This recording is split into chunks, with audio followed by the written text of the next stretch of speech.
Hey guys, tonight we're taking a leisurely stroll through the halls of history's most ungrateful employers, the Victorian mansion. Think grand ballrooms, elegant attire, and the sweetest aroma of scone-infested kitchens. And oh, the glorious chaos of bad decisions, lack of personal space, and the constant threat of being replaced by someone who can polish silver a little better. So, before you get too comfy thinking about how lovely a world without Wi-Fi might be, take a second to like the video and subscribe, but only if you actually enjoy what I do here. Drop a comment sharing where you're listening from and what bizarre hour it is. It's always fascinating to see who across the globe is joining this merry midnight misadventure. Now, dim those lights, turn on a fan for that soothing background hum, and settle in. Preferably not on an ancient creaky chair that may or may not have seen a flood of spilled tea. Let's take a moment to think. Ever wondered what it felt like to be a servant in a Victorian mansion? How many times could you dodge a bossy mistress without sending your entire week's salary on tea? What was the sanitary condition of a chamber pot? Did they ever get a day off, and if so, did they enjoy it or just wish they were back in the mansion, cleaning up imaginary dust bunnies? And now, congratulations, you've just woken up in a Victorian mansion, surrounded by an orchestra of creaks, groans, and the distant shout of a possibly under-caffeinated noble, who might need you to fetch their slippers. Good luck. You blink awake in the attic of an enormous mansion, cramped beneath sloping ceilings and a dust-covered roof, wondering if you were actually born in this feather-duster-ridden heaven.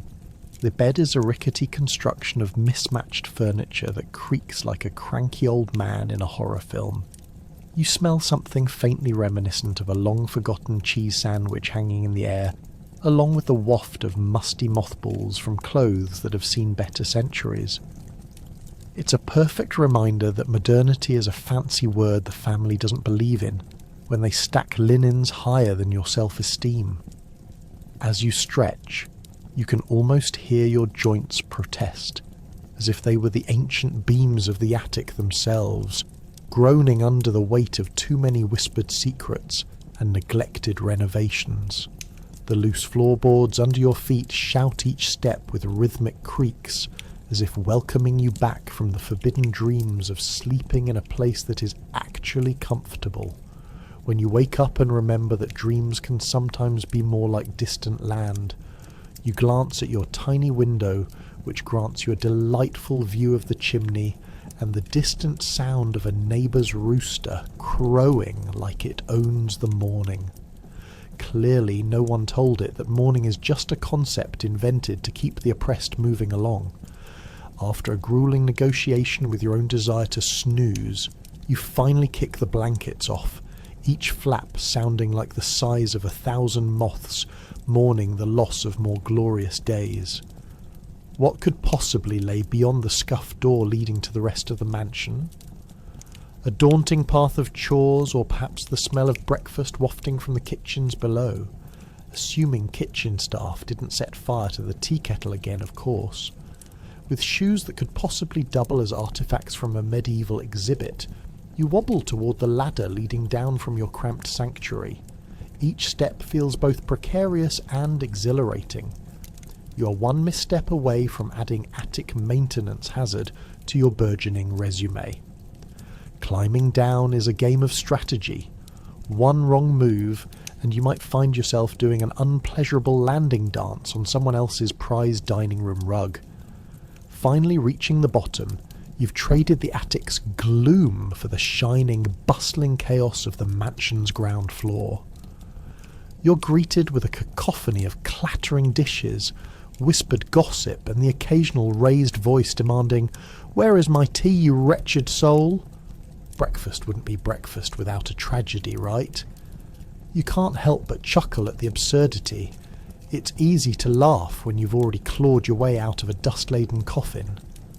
The kitchen is overwhelmed, much like yourself, and today seems to be one of those rushing against the clock scenarios. The head cook is already waving her ladle like some kind of sceptre, barking orders that occasionally intermingle with the frantic clattering of pots, more chaos than a cat in a room full of rocking chairs. You sidle past a station laden with questionable off-beige sausages, and you can't help but wonder when exactly this kitchen became ground zero for Monday despair. You jump into the fray, blending immediately into the busyness. Every movement feels like a clumsy pas de deux, where you pray the dance doesn't end with someone stepping on your toes, or worse yet, your ambitions. The silverware has weightier expectations than the silver itself, polished to such a shine it could blind someone on a particularly sunny day. As breakfast plates are finally set and 14 tiny cups of discomfort are arranged, you can feel the buzz of commotion settle.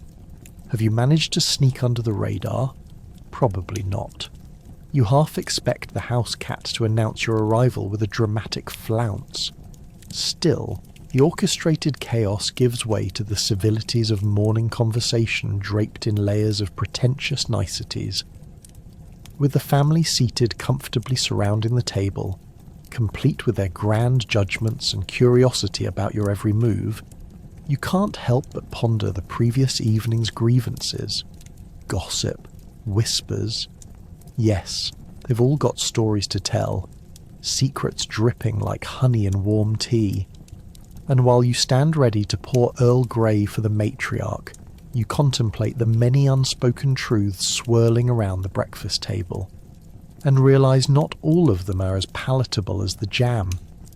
In the corner, the family dog dreams of becoming a diplomat, a canine who knows too well that sometimes all it takes to get a biscuit is a well-timed tilt of the head. If only you had that charm.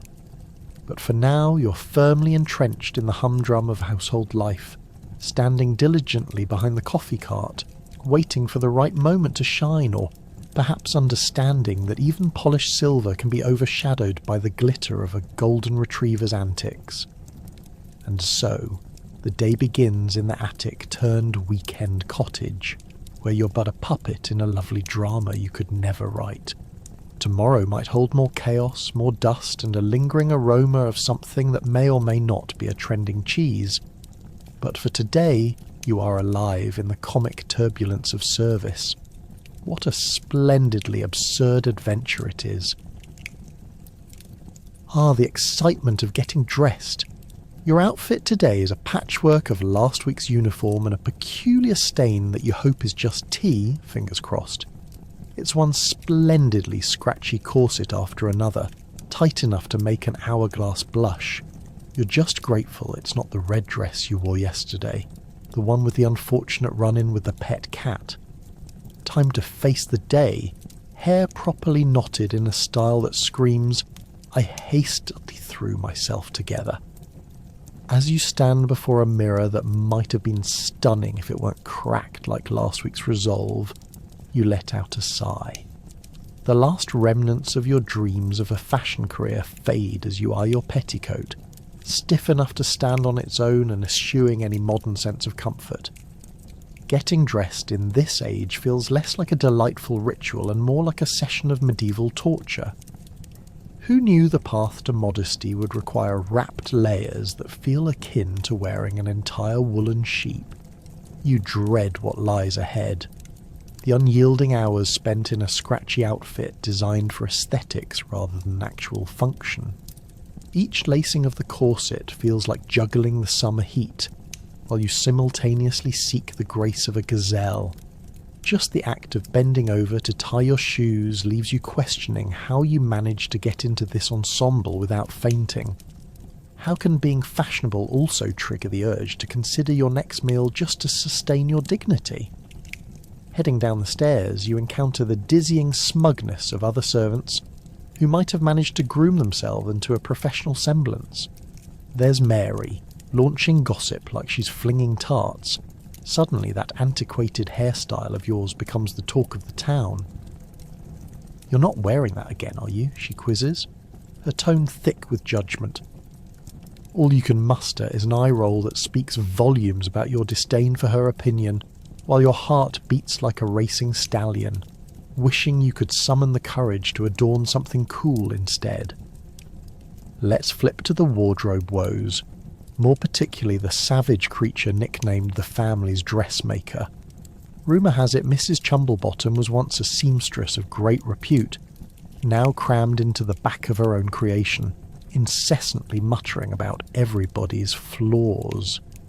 You cringe at the thought of having to request repairs for your unfortunate attire. Perhaps it would be easier to pretend that the garment spontaneously went out of fashion. Consider it a vintage statement. If only that worked for you. The unified group despairingly marches out into the world of dust, chores and drama. But there's a glimmer of hope. Your co-worker Phil gets called off to handle some minor crisis, which means his trusty waistcoat can now take the stage as you speedily swipe it from his clutches. Unfortunately, the fabric smells faintly of cabbage soup, but beggars can't be choosers, right? Besides, the smell adds character. This gives you a wee moment to feel fabulously rebellious for a split second. Just because everyone else has to stick to outdated decorum doesn't mean you can't improvise, right? Now, navigating throughout the mansion in your patchwork ensemble receives a splendid twist as you dodge various relatives who strut about like peacocks. Grandma tends to lactate complaints from all angles. That outfit is far too loose for a respectable servant, she admonishes, while you mumble your way through a frantic apology that a butterfly couldn't visualize. As the day progresses, you sidestep stray cat hair, bits of dust from the neglectful corners of the mansion, and a surreptitiously spilled glass of milk from the breakfast table, all of which are now stuck to the delicate fabric of your dress. Truly, you're beginning to feel like an abstract artwork, a magnificent collage of your surroundings and unfortunate choices. By the end of the day, you've emerged from your wardrobe trek a bizarre melange of cotton fragility and comedic relief. The day may have thrown you its fists of dust, stains, and the disdain of 100 family dramas, but you've survived. Perhaps tomorrow, you'll muster the courage to request that modern fad of perhaps a more breathable chemise, just to dream the impossibility that comfort could be a form of fashion. Alas, Victorian life awaits with its layers of clothing, unyielding expectations, and heaven help you, the quest for cleanliness amidst so much chaos. It's breakfast time. Well, it could be breakfast if you can call a greasy plate of leftovers from last night fitting breakfast fare. You shove down a hunk of cold toast swimming in the remnants of what might have been scrambled eggs.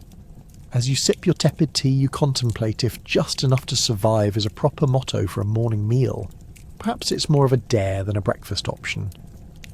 You've always wondered why the upper-class folks seem so keen on serving breakfast at the crack of dawn. All they serve is a bit of vague fruit and assorted teas, while you have the pleasure of dining on what could only be classified as questionable culinary decisions. As you linger at the grimy table, the head housekeeper strutted in with a sense of authority befitting a field general in an all-out war for the throne. "Make sure it's fit for the lady of the house," she snaps, as she throws you a side-eye that could wilt a hydrangea. You ponder if serving last night's roast qualifies as fit. You couldn't tell if it was the culinary equivalent of a necessary evil, or if this was mere preparation for your actual role as a serving peasant. You glance longingly at what you imagine would be a feast of fluffy pancakes, syrup lakes, and some heavenly concoction of cinnamon. But the only thing that greets you is the ghost of breakfast past. The echoes of silverware scraping against plates fill the kitchen as you get ready for the day's work. And how much of it consists of standing around while listening to the family discuss affairs that float somewhere between scandalous and outrageously dull.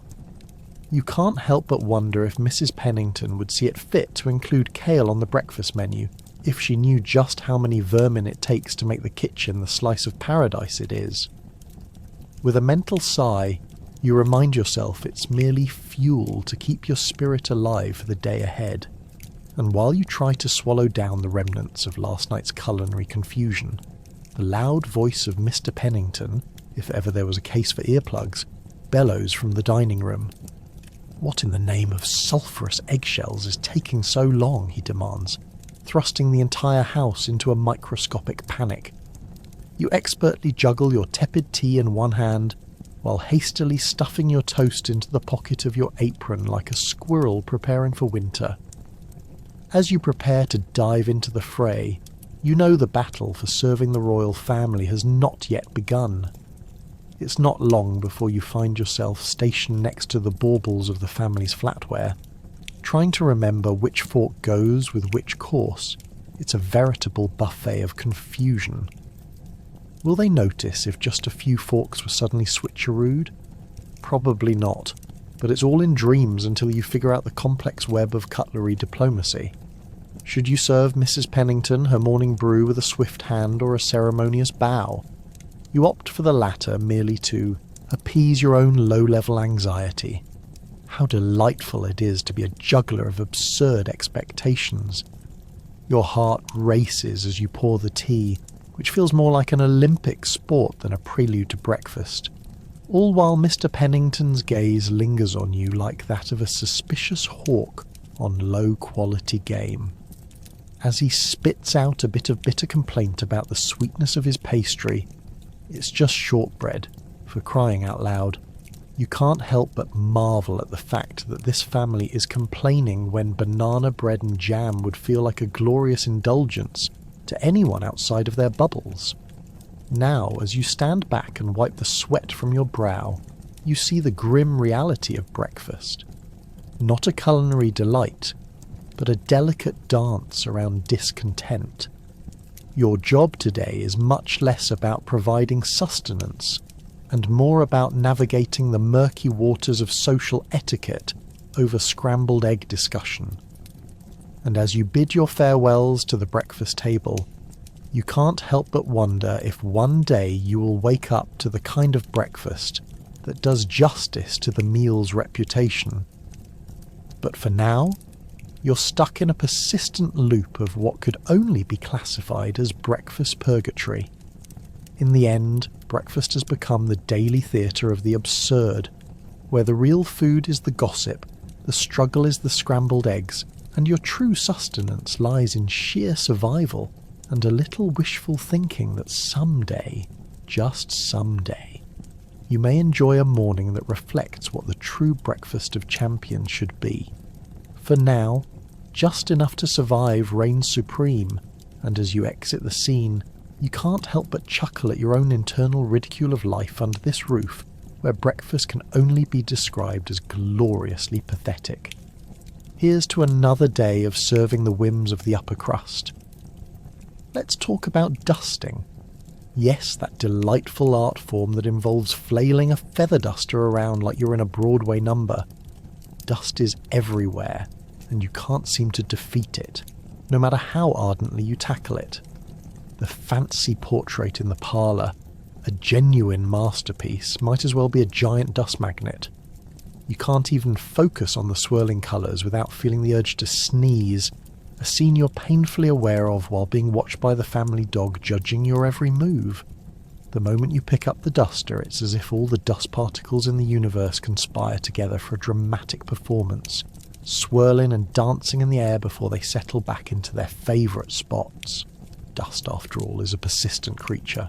It revels in finding cosy corners and getting comfortable on the most opulent furniture, as if it were entitled to the fineries of upper-class living. And oh, the irony! While you toil with a duster, the very same dust is telling its own tale of sophistication, lingering on velvet curtains like they were the latest fashion statement. Now, about that duster, it's a feathery tool of hope, but in your hands, it may as well be a magical wand that does everything but the actual work of eliminating dust. Holding it feels like wielding Excalibur. Only Excalibur wouldn't leave you feeling half blind and suddenly allergic. Who knew dusting required gymnastics? You twist and reach for an antique shelf while precariously balancing on your tiptoes, a living representation of a circus act struggling for an audience. And just when you think you've conquered the delicate porcelain figurines, you hear a dreadful sound. Crack! That's right. One slip, one moment of unbridled ambition, and an afternoon of dusting can turn into an audition for America's Got Bad Luck. While you stand there contemplating the philosophical meaning of broken porcelain, the lovely lady of the house swoops in, arms folded with a glance that says, "Not again." What were you thinking trying to clean that shelf, gaining favour for your mismatched socks or defying gravity? Her disappointment weighs heavier than the task at hand as you scramble to apologise, all while trying to hoist the Dust Bunny version of Humpty Dumpty. And just when you think you've earned a well-deserved break, or maybe an escape to the land of the living, you remember the family cat. Yes, the cat who sees fit to treat every dust mote as a personal enemy. You suddenly realise your position as the supreme overlord of dust is entangled with the feline ambition to reclaim the territory. As you gently swipe your duster, she wiggles into action, luminescent eyes glimmering with the fervour of a lion at a watering hole. You've entered an unwritten game of cat and duster. Not quite the thrilling battlefield you envisioned while serving the upper class. Oh, the curious juxtaposition of feline ambition and your own dedication. You flee swiftly as if dusting were a form of warfare. In this scenario, recovering from the strike of a cat paw is akin to surviving the plot twist in a melodrama. Truly, you're alive but questioning your decisions. Reality blurs as you find yourself dancing away from the counter, narrowly saving old knickknacks while dodging flying fur. In your heart, it's clear. Dusting isn't just a job, it's a conspiracy against your sanity. As you come up for air, your stealth turns to resignation. Dust accumulates right back where it started, mocking your efforts despite your best intentions. The family's best kept secret. They revel in the dust because, well, it tells the story of their opulence. Rich corsets of royal tendencies intertwined with just enough chaos to keep it real. Irony is your unwavering companion in this dusting journey, and just as you're ready to wave your duster farewell, an exhausted victor or a sombre casualty, there it is, that shining reflection on the now dusted chandelier, sparkling with a dust-free radiance, if only for a fleeting moment. A pause of glory amidst the cacophony of a dust-laden day, a moment to cherish before it all begins again tomorrow. Because in this mansion, in the world of dust, today is merely a prequel to the never-ending saga that is life below stairs.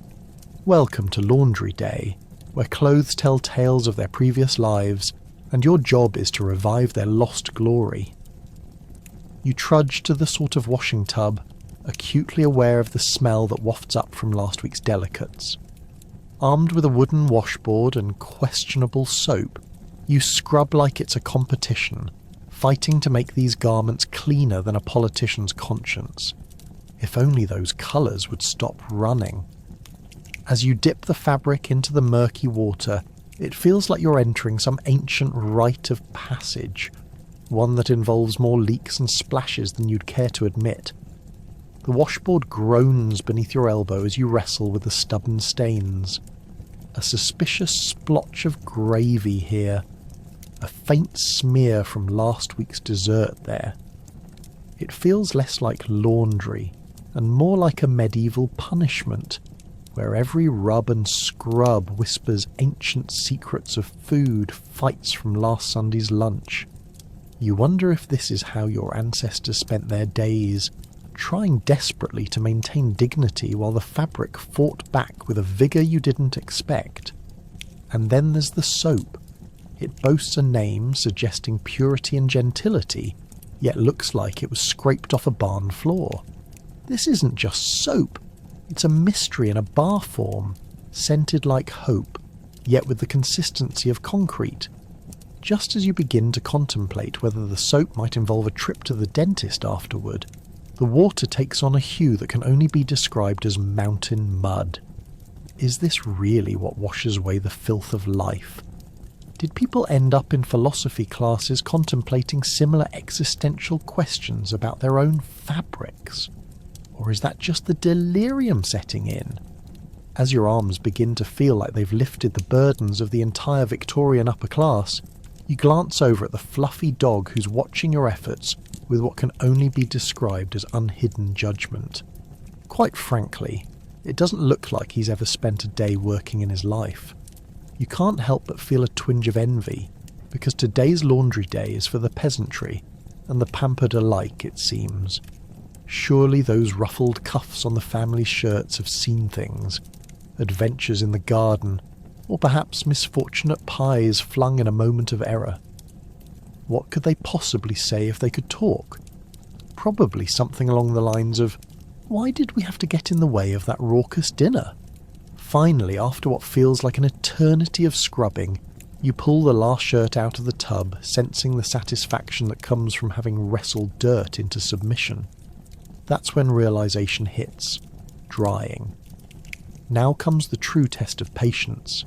As you wrangle the fabric with a string that resembles a tyrant's secret weapon against laundry, yes, a line, just hanging there, taunting you, you attach each shirt, praying that the wind won't be too ambitious today.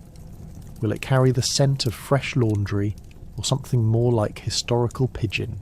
Manure? The answer remains uncertain, hovering like an ominous cloud. Folding these items transforms laundry day into a playful yet deeply strategic game.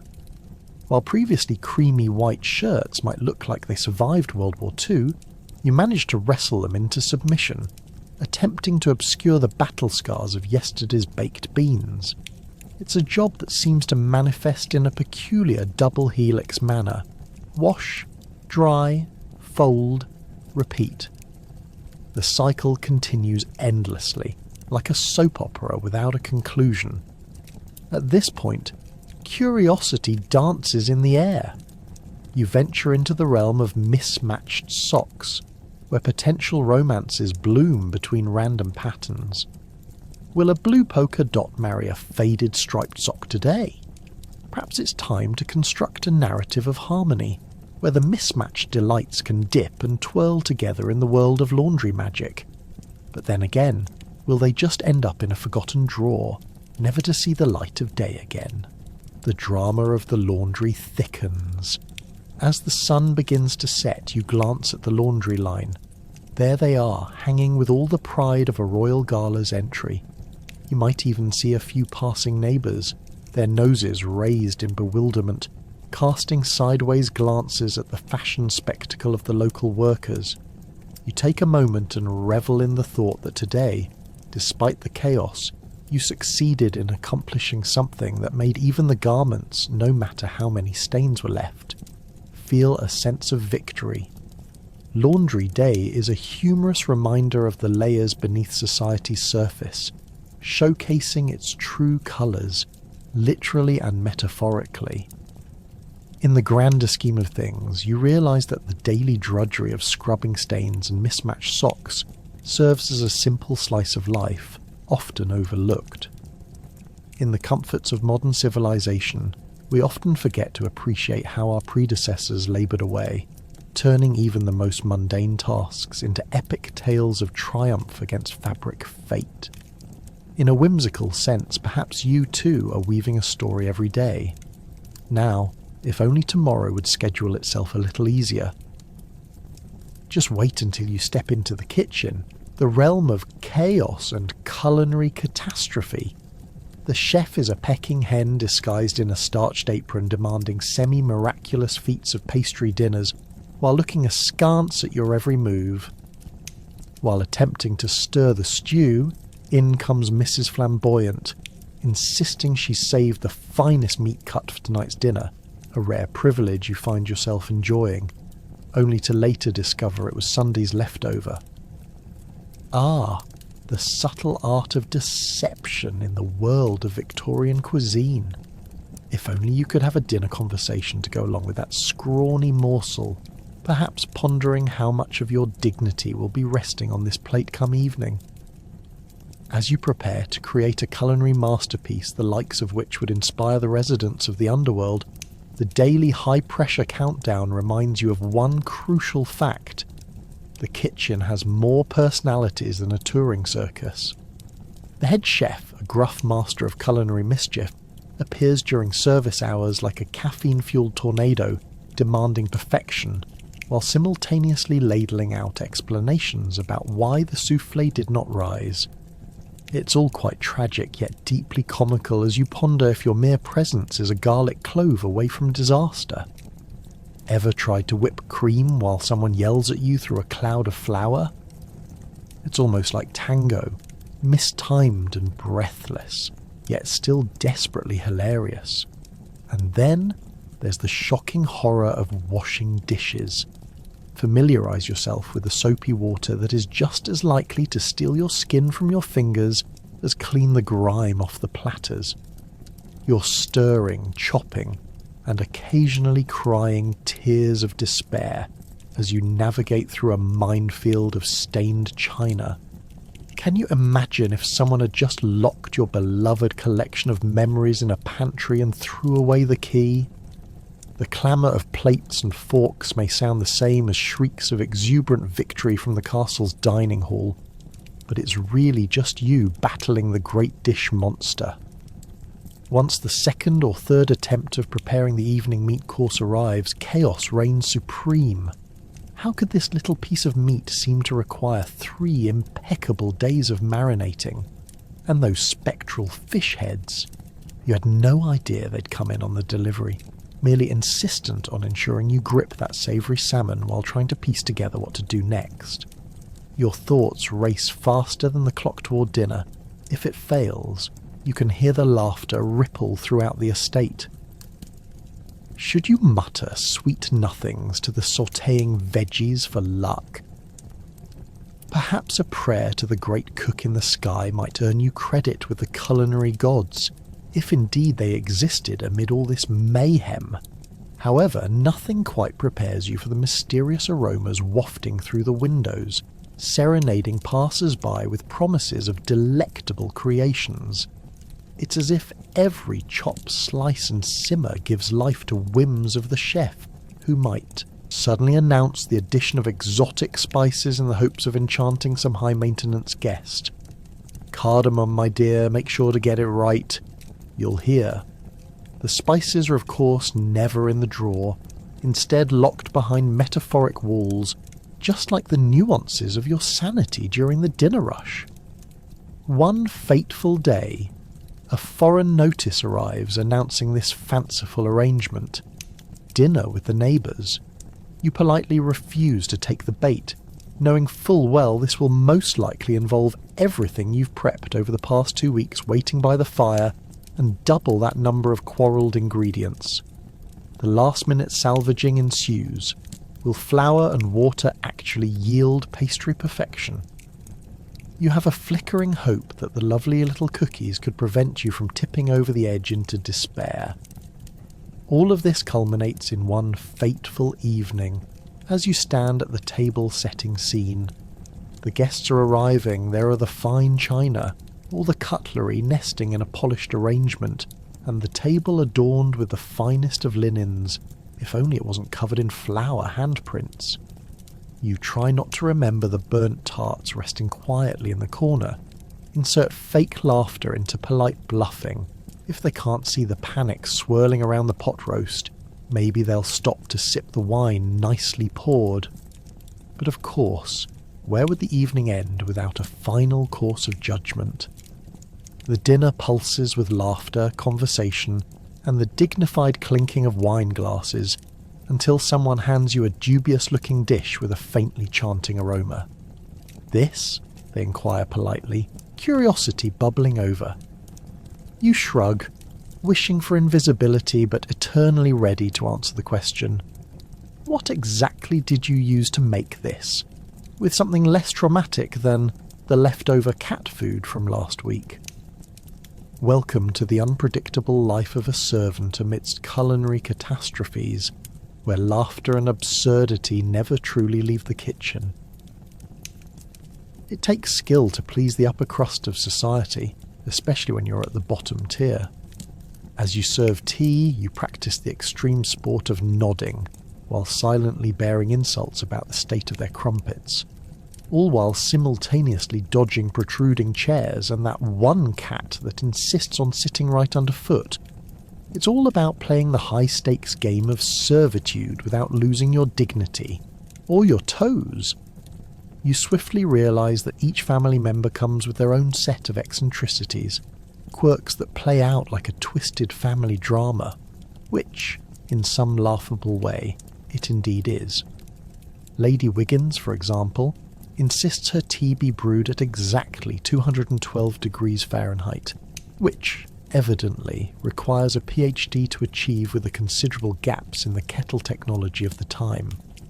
One false step, and you can hear her sharp intake of breath echo through the dining hall like a trumpet announcing your imminent doom.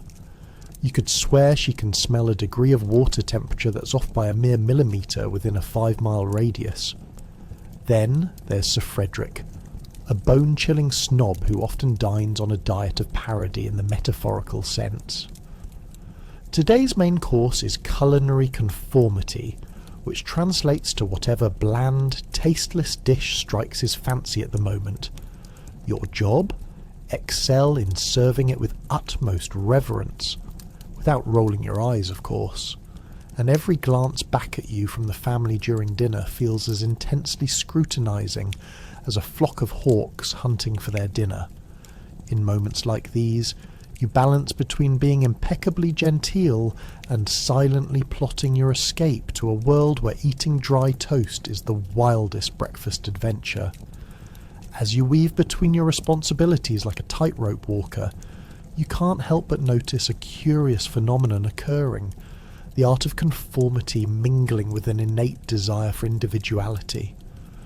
With every tray of unspooled sandwiches you lay down on the table, you imagine covertly pushing for a slice of your personality to peep through. Maybe the sandwiches could sport a garnish of whimsy. What about a flourish of paprika or a sprig of parsley while you're at it?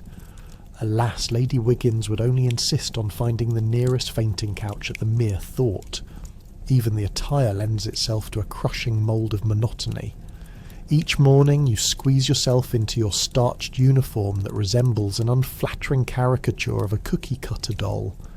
Freedom is but a distant memory, and delicious diversity feels like an inside joke that escaped you long ago. The only breath of fresh air arrives when your apron strings can be tied just right. After all, there's nothing like a well-fitting apron to silently scream rebellion through servitude. Certain moments breathe life into the mundane, the charismatic housemaids you share a brief chuckle with when the master of the house isn't listening, briefly exchanging laughs as you gather dust, or the muffled rebellion of a sooty kitchen that becomes your secret carpeted chamber of dreams, where you imagine yourselves as fearless warriors in a grand quest for liberty. You hear the ghostly echoes of pan clattering in the background, perhaps a sign of more than burnt haggis, a battle cry against drudgery. And just when you think you've mastered the dance of decorum, in parades, the inevitable curveball, the gentleman guest who brought his own butter. Yes, that's right.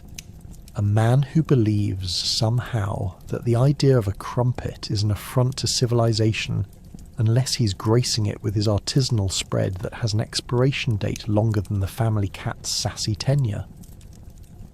You can't help but feel your fictitious shackles tighten with the knowledge that his butter choice could unravel your meticulously balanced world of dignity. At the end of each day, as you trudge up to your attic quarters and remove your corset with the relieved pleasure usually reserved for winning a chess match, a moment of reflection washes over you. In the folds of your routine live snippets of individuality that bubble beneath as you dodge unpleasant tasks and unpredictable family behaviours. You realise this balancing act is less a life of despair and more like a performance art piece, where each day unveils layers of hidden selves.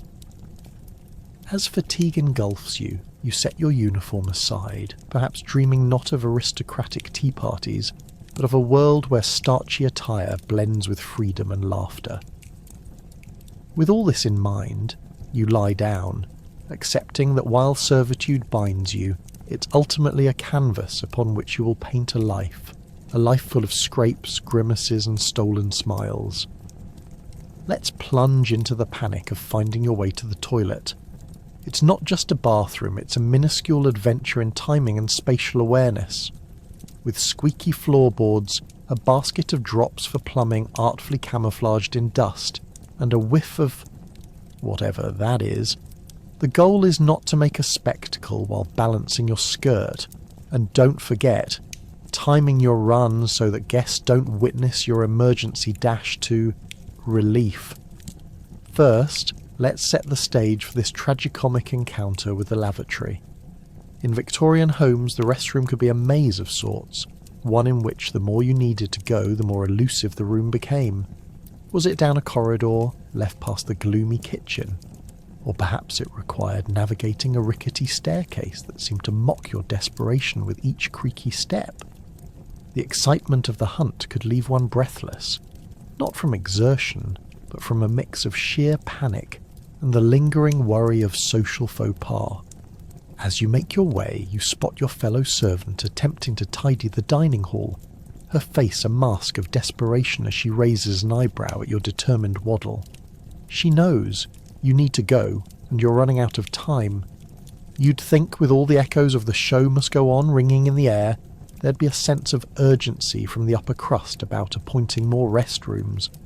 After all, you can only balance so many cups of tea and homemade biscuits while trying not to think about a very pressing biological need. You finally reach the door and can now make a secret wish, the kind where you pray that the locks work and a tsunami of wood and brass doesn't hold you hostage against even more natural urges. As you push the door open and the steel hinges squeak ominously, you are greeted with a chamber that could only be described as an architectural crime scene. The wallpaper's peeling away from the walls like it's trying to escape an awkward party, and the stench! God save you! If you breathe in too deeply, you might just gag and collapse. There's no window, obviously, because who needs ventilation when you can enjoy the essence of history mingling with the fragrance of despair? Inside this artistic horror, there lies a chamber pot that has likely seen more drama than an entire season of a soap opera, filled to the brim with, well, let's not linger on that too long, shall we? You take a seat on that wooden throne, the splinters poking at you like tiny reminders of the life choices that have led you here. If you thought your day could only go uphill from here, think again. You hear a clattering noise from outside, followed by muffled laughter and the distinct sound of your head housekeeper. Is she calling your name, or has she decided to start yet another performance review? A slight chill runs down your spine. The last thing you want is to finish your business, while someone scratches at the door demanding a fresh tray of sandwiches. In modern times, the concept of privacy might be a given, but in this 19th century reality, privacy is a distant memory, replaced by the unyielding expectations of service, decorum, and the ongoing fear of being watched. Let's not even get started on the lack of modern plumbing. When you're done, it's not as easy as hitting a flush. You're greeted by another nightmarish task of managing the contents of your chamber pot. More of a cardio workout than you'd bargained for. You clutch it like it's the Holy Grail and haul it back to the cleaning area. You can practically hear the imaginary audience applauding your exertions as you cringe with each step, all while pondering whether anyone's throwing together a symbolic pot of distress for getting through life as a servant. Once you spill the contents too close to the garden, some poor soul is bound to step in it later. Ah, the joys of service. You're left wondering how many more disasters await you in this life of lavish jewellery, dresses and dinning that seems more Olympic feat than leisurely routine. Just another day of meticulously treading through absurdities that somehow make life bearable in between moments of sheer horror. At last, you're back on solid ground, calculating the remaining tasks for the day and hoping the excitement from your, lavatory adventure won't haunt you during afternoon tea. But what's this? The old lady down the way just gifted you her oldest undergarment, declaring it an heirloom. With that, you know you've completed the cycle of high-stakes domestic drama and somehow lived to tell a tale of the toilet quandary. And as you navigate toward your next chaotic task, you can't help but laugh at the absurdity of it all, a comedic chapter added to the grand tome of Victorian servitude. Now that you're suitably cleaned and slightly scented like a garden tragedy, it's time to venture into the grand garden. The flower beds may look lovely, but navigating the weeds and tantrums of the demanding head gardener could oblige you to consider a new career in landscaping. It's a battle of wit, a dance of endurance, as you master the fine art of apologising to roses while trying not to trip over prickly thorns. The garden is designed to be a serene escape for the family, yet it often feels more like a horror movie set, one where the flowers whisper threats, and you're left dodging the gardener's wrath like a contestant on a twisted game show. The first challenge you face, the peonies, those so-called delicate beauties.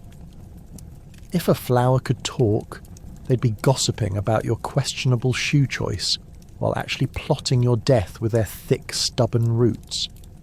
You may think, surely they can't be that bad, but greeting you upon arrival is a bouquet of half-baked questions. Have you watered them properly? Did you prune them correctly? The head gardener's glare burns hotter than the afternoon sun, and you feel the weight of impending doom the moment you step into the untamed floral jungle. You cringe with each step, hoping you didn't miss any of the preposterous directions etched into your brain just yesterday. And what if a noble were to wander in at just the wrong moment? The very thought sends chills through your spine. "Dear Alice," you might whisper internally, "please don't let Lady Bloomont catch me literally weeding through a garden of judgment." There's a toe-curling silence as you bend down to inspect a struggling tulip. For a second you are the garden's magician, except by the time you pull yourself back up, all you've accomplished is knocking against a hedge that could serve as the plot twist in a horror film. The bickering butterflies float by unhelpfully, and even the chirping sparrows seem to snicker as they take flight into the blue. Forget about a simple watering can, of course. You'll need the heavy watering can that immediately tears through the soft soil like a hammer through scone batter, sending sprinkles of dirt into an unsuspecting face, or worse, the sprawl of a particularly finicky lily. You juggle your strategies like a clown in a three-ring circus, as you tend to the plants while sweating bullets about whether you'll face consequences for accidentally worsening their plight. The last thing you want to do is explain to Lady Bloomont that your encounter with fertilizer accidentally transformed her prize-winning daisies into a compost heap of embarrassment. Yes, there's nothing quite like the sound of withering plants to announce your latest blunder. You then hear a distant clattering, the head gardener's voice booming with indignation about this ungrateful weevil attack, and you suddenly feel like the protagonist in a Shakespearean tragedy, caught between plant precision and garden disarray. As you scan the scene, frantically rearranging plant pots to maintain a semblance of floral decorum, you wonder, why did everyone forget to warn you that dealing with flora could require expert negotiation skills? The ferns seem uncharacteristically hostile today, with their fronds unfurling like accusers in a courtroom. And in that moment of inspirational chaos, you honestly contemplate how your blossoming career as a gardener quickly spiraled into landscape warfare. An unexpected downpour arrives, and suddenly you're racing against time, slipping and sliding through mud trying to salvage both your dignity and the garden, before Lady Bloomont catches wind of this unfolding disaster. The very clouds above seem to laugh at your predicament, pelting you with rain that somehow feels like it's celebrating your downfall right alongside the rebellious tulips. But perhaps, at the end of the day, it's all part of this absurdly divisive universe you inhabit, where each garden adventure leads to stories untold, but also creates a lifetime of botanical memories. As you finally escape to the entrance of the flower-laden horror, your shoes squelching with mud, you can't help but feel a sense of victory somehow. You've survived the garden ambush, even if your dignity now feels like a wilting daisy. Tomorrow brings a new day to tackle, likely filled with even more weeds and wildflower drama. All in a day's work in the world of Victorian servitude, of course. But your tips for negotiating with roses may just have to make it to the bestseller list of domestic survival. Wow, now you're expected to attend social events as if you are part of the entertainment. Picture this: trying to remember guest names while dodging waving fans and prying questions like, "What's your favourite course?" Do you tell them it's dodging the house cat while trying not to drop a tray of finger sandwiches? Surely that's the flavour of fun they seek. As you balance the tray on your arm, you suddenly realise that not only must you play the role of a gallant servant, but you also have to pick up on social cues and evade curious minds as they probe the depths of their third glass of claret. Surviving a party isn't just about skillful tray handling. It's a full-contact sport of social manoeuvring. Each guest wields an arsenal of questions that could bowl you over if you're not sharp. "Have you seen Lady Lavinia's new hat?" they ask, while you hover just close enough to hear the dish on whether Lady Lavinia's hat is a triumph or another misfire in the fashion department. But don't dare join in. The last thing you need is to be caught up in the drama of someone else's headpiece blunders, when you're merely here to replenish the wine and gracefully mix in the background, like a rare, shadowy apparition who holds the keys to the dining room. Meanwhile, the air is thick with chatter and the sound of clinking glasses. You might think it looks fantastic from afar, an opulent gathering of the creme de la creme, but as a servant it's like stepping into a kaleidoscope of judgments and expectations. The smell of overcooked roast wafts through the air, mingling with the sweet scent of lavender perfume that somehow feels more suffocating than enchanting. If only anyone else could see through that cloud of self-indulgence, to appreciate the olfactory assault you endure every time you refill the silver bonbons or careen through a narrow corridor with a dangerously full tray. At this point, you navigate the room like a trained tightrope walker, unfazed by collapsing pastry towers or hiccuping guests mistaking bottled water for champagne. You make a mental note. If Lord Bramble starts slurring again, I'm ducking under the table. You can't make this up. All the while, your ears perk up at whispers of scandal. Someone mentions a betrothal gone horribly wrong, and you wonder whether you should care or simply use the chaos to deflect questions about your own domestic woes. When pleasantries start to dip past their thin veneer, you brace yourself for inevitable awkward moments. The clock strikes the hour, and yet everyone is still painfully engaged in flamboyant discussions about nothing. Even worse is the parade of exclamations about everyone's delightful choices for supper. What might they mean when someone says, "Oh dear, I simply can't abide lentils"? What does that even mean? You stand there, wishing them the best of luck with their gluten-free breadcrumbs while visually checking the tray to make sure it hasn't vanished completely.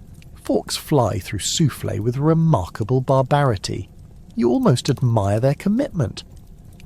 But when it's finally time to clean up, it's like opening the gates of a post-apocalyptic survival challenge. Partygoers scatter into the hallways as leftover creamed carrots roll away like bouncy balls of despair. You gingerly pick up plates, wondering if anyone noticed how hastily you nimbly avoided disaster again, while Mr. Pompous tried unsuccessfully to cut his sausage with a gleeful grin that indicated he was half madrigal, half gibbering mess. The best part is when the guests inevitably retreat to the drawing room and their discussions morph into murmurs.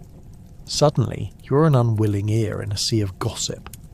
Listening to the disdain expressed over the new wallpaper, you can practically see the paint peeling off the walls in embarrassment as everyone latches onto the dramatic tale given the royal treatment. Who knew a mere colour choice could spark such fervent debate?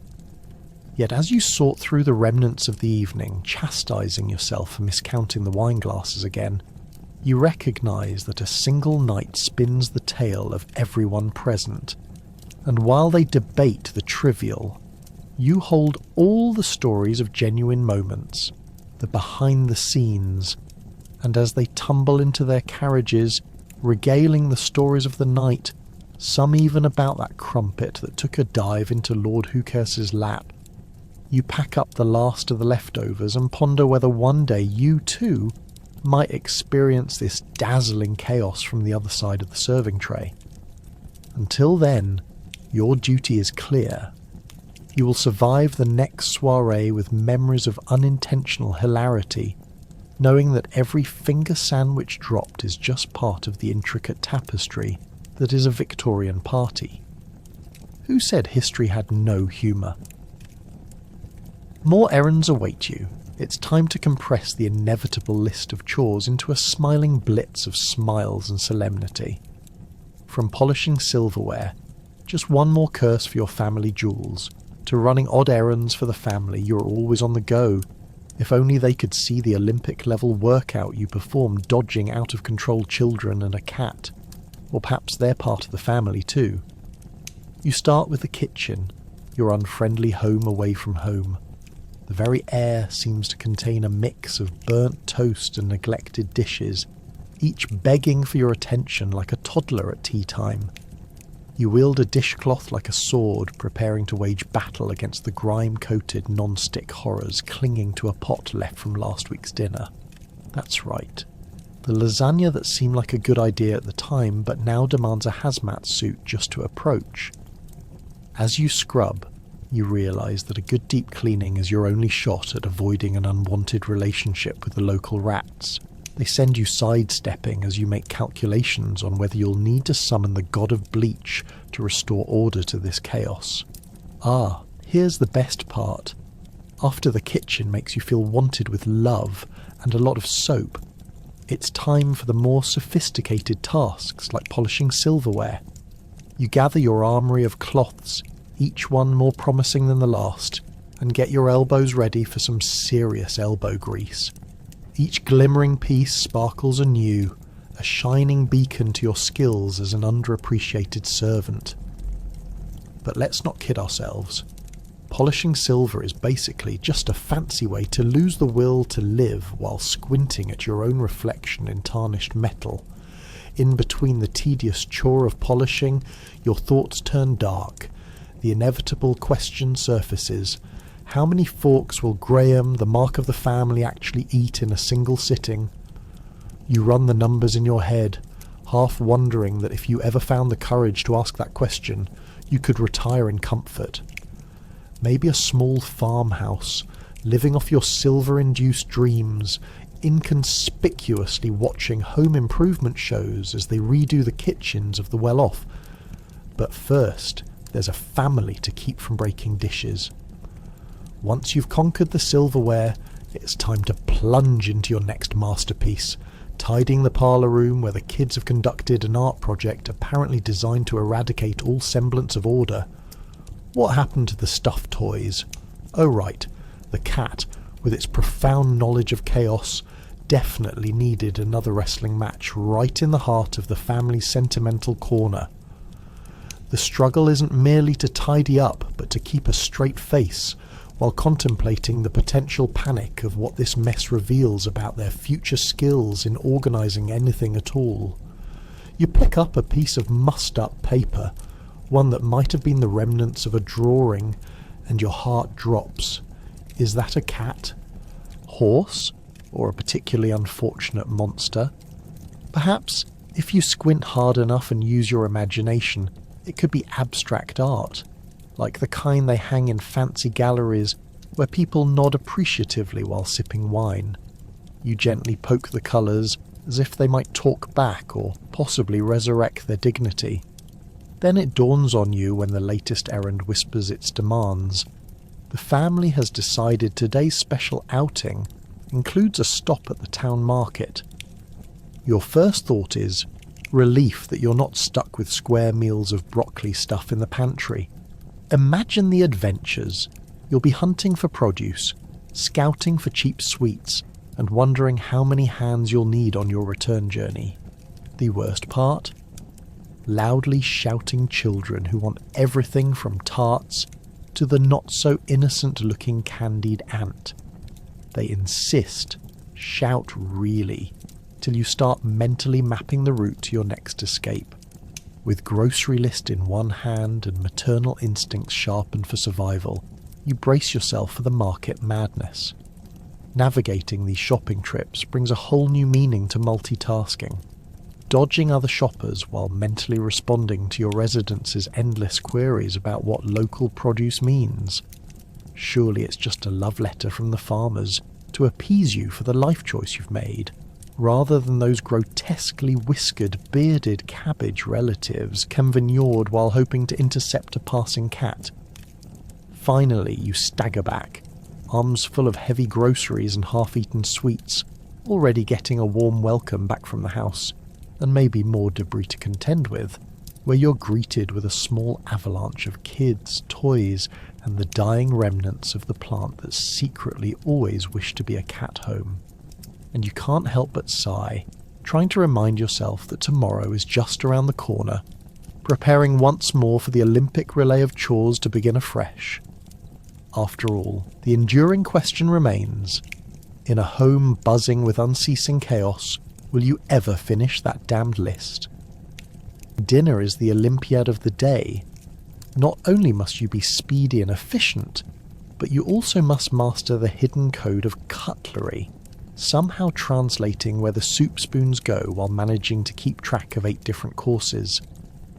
The family does enjoy seasoning their plates with sarcasm, or so it feels, while keeping up your best game face and dodging bread rolls flying through the air. Ah yes, there's Simon, the youngest son, who thinks of himself as the reigning breadbasket champion, lobbing those rolls as if they were cannonballs.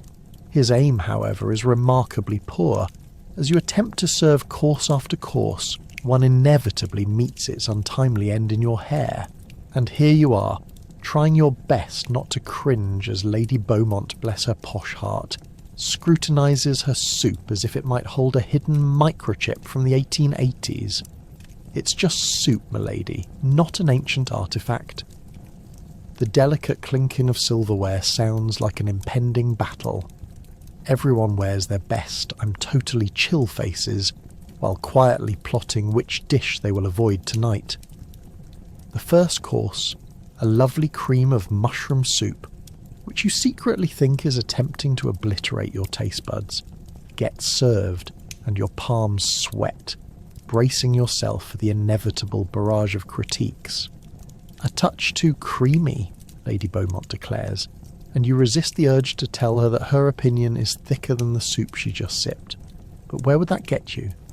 Single-handedly summoning the wrath of the entire table is the best ticket to a small paradise, in the back. Next comes the poultry, roasted duck with a side of confounding vegetables that you can barely pronounce, let alone know how to prepare properly. Ah, the chef's specialty. Not that anyone could tell, since most of it will likely go to the family's 2 indifferent hounds, Lord Fluffykins and Lady Paws, the 2 residents you secretly suspect are the actual rulers of this mansion. You slide dishes onto the table, denying the reality that they might just concoct a coup for a better life somewhere under the dining room table. Yes, as you watch the mixed expressions of delight and utter disdain pass from face to face, there's the middle child, Edgar, who picks at everything as if critiquing an art piece at the Louvre. You begin to wonder if every dinner is intended to induce psychological warfare. It's a testing ground, a gladiatorial arena where social skills and culinary arts collide. You dare not make eye contact, lest you inadvertently end up the unintentional butt of another family internal drama. Halfway through the meal, after clearing plates and keeping the servings flowing, you witness another episode of who's criticising whom. Oh, joy! Old Aunt Gertrude decides tonight is the night to unveil her opinion on Edgar's recent romantic choices.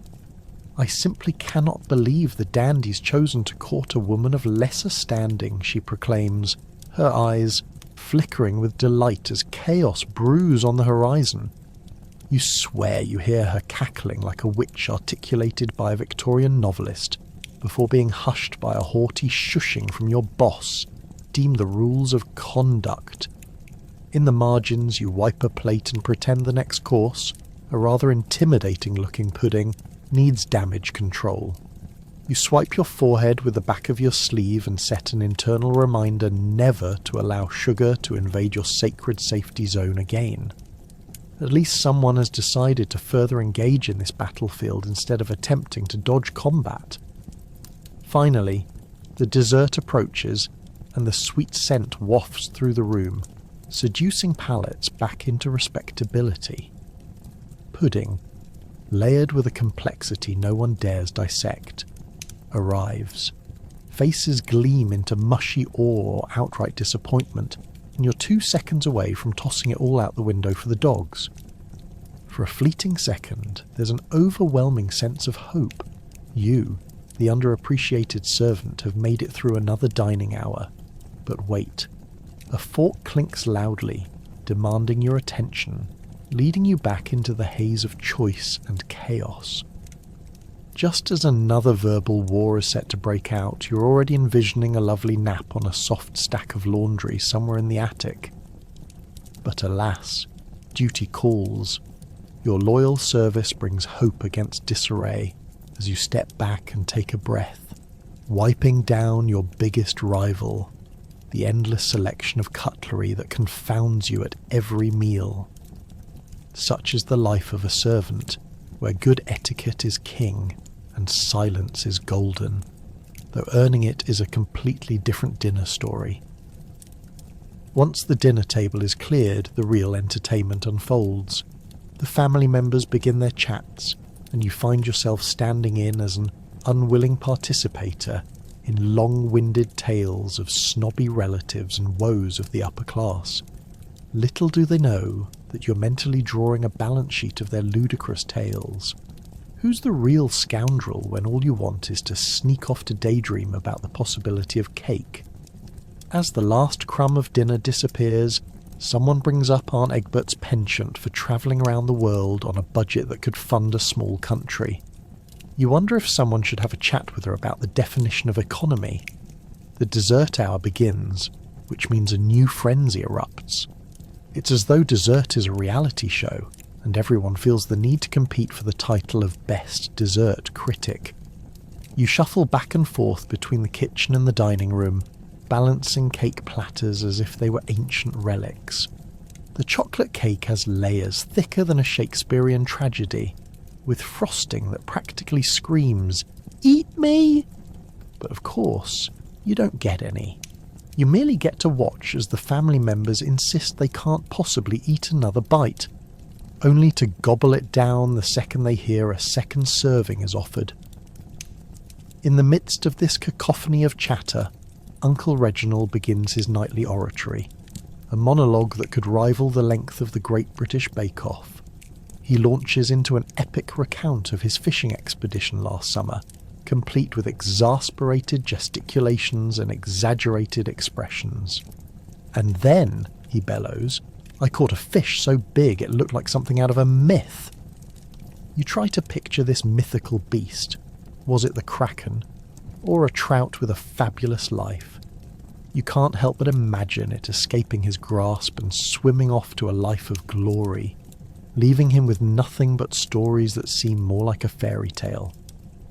As Uncle Reginald captivates the audience, Aunt Gertrude lets out a gentle cough and starts gossiping about the neighbours' poodles. Apparently, they were spotted wearing matching scarves, a scandal that simply must be discussed. Just imagine! "Who has time to dress a dog?" she proclaims dramatically. You silently wonder why the heated debates about poodle fashion take precedence over current events, but perhaps that's the charm of evenings around this particular dining table. Even the inconsequential becomes worth their weight in conversation. Before you can sink into your thoughts, you're drafted into service again. The family requests tea, declaring, "A cup of Earl Grey will surely complete the experience." You scurry back to the kitchen, rapidly filling the kettle, and hoping it won't whistle as loud as Aunt Gertrude's latest hot take on the neighbour's choice of curtain fabric. You can practically hear the kettle mocking you, "Join us," when you're already weighed down by the expectations of delicate cups and the proper serving of biscuits. You've mastered the art of apologising for minor inconveniences. The macaroon that cracked is always an unfortunate circumstance, and you manage to keep your groans internal, as no one should guess that your cooking skills rank somewhere between baking soup and burning toast. As family members sip their tea, holding saucers as carefully as if they were fragile star maps, you take a moment to breathe. This is your sanctuary and your prison all at once. Amidst the chatter, someone mentions the latest scandal from the local gentry, the ridiculous debt of the Earl of Twaddleton. Apparently he's out of cash. Cue gasps and audible clutches of pearls. You imagine the Earl throwing extravagant parties with guests dressed to the nines, all while living in a house that is just one unpaid bill away from being claimed by the overzealous tax collector. Suddenly, you're swept away in a daydream of the Earl showing up at dinner, ranting about how he lost it all to a rogue cat at cards. Eventually, the conversation turns to the usual debates over who neglected to refill the jam jars and how, oddly enough, Mrs. Flimsy's son borrowed Lorne highly questionable equipment and then lost it. You can practically hear the invisible pencil scribbling down all the potential suspects, while stifling the urge to insert some humour regarding the high art of jam jar etiquette. You want to jump in, but your role is strictly decorative. They seem to forget you exist except to refill plates and refresh gossip, like a jolly servant in some theatrical play. As the evening unwinds, you can't shake the nagging desire for cake or to sneak away and curl on a couch with an embroidered pillow that screams escape. The clamour of upper-class woes rolls on in a tight loop, and you can't help but find humour in the absurdity of it all. You suppress giggles over the latest uproar of fashion faux pas, or loudly executed tales about Aunt Bertha's unruly cat. Surely even the cats need their spot in the family tales. But there's comfort in laughter.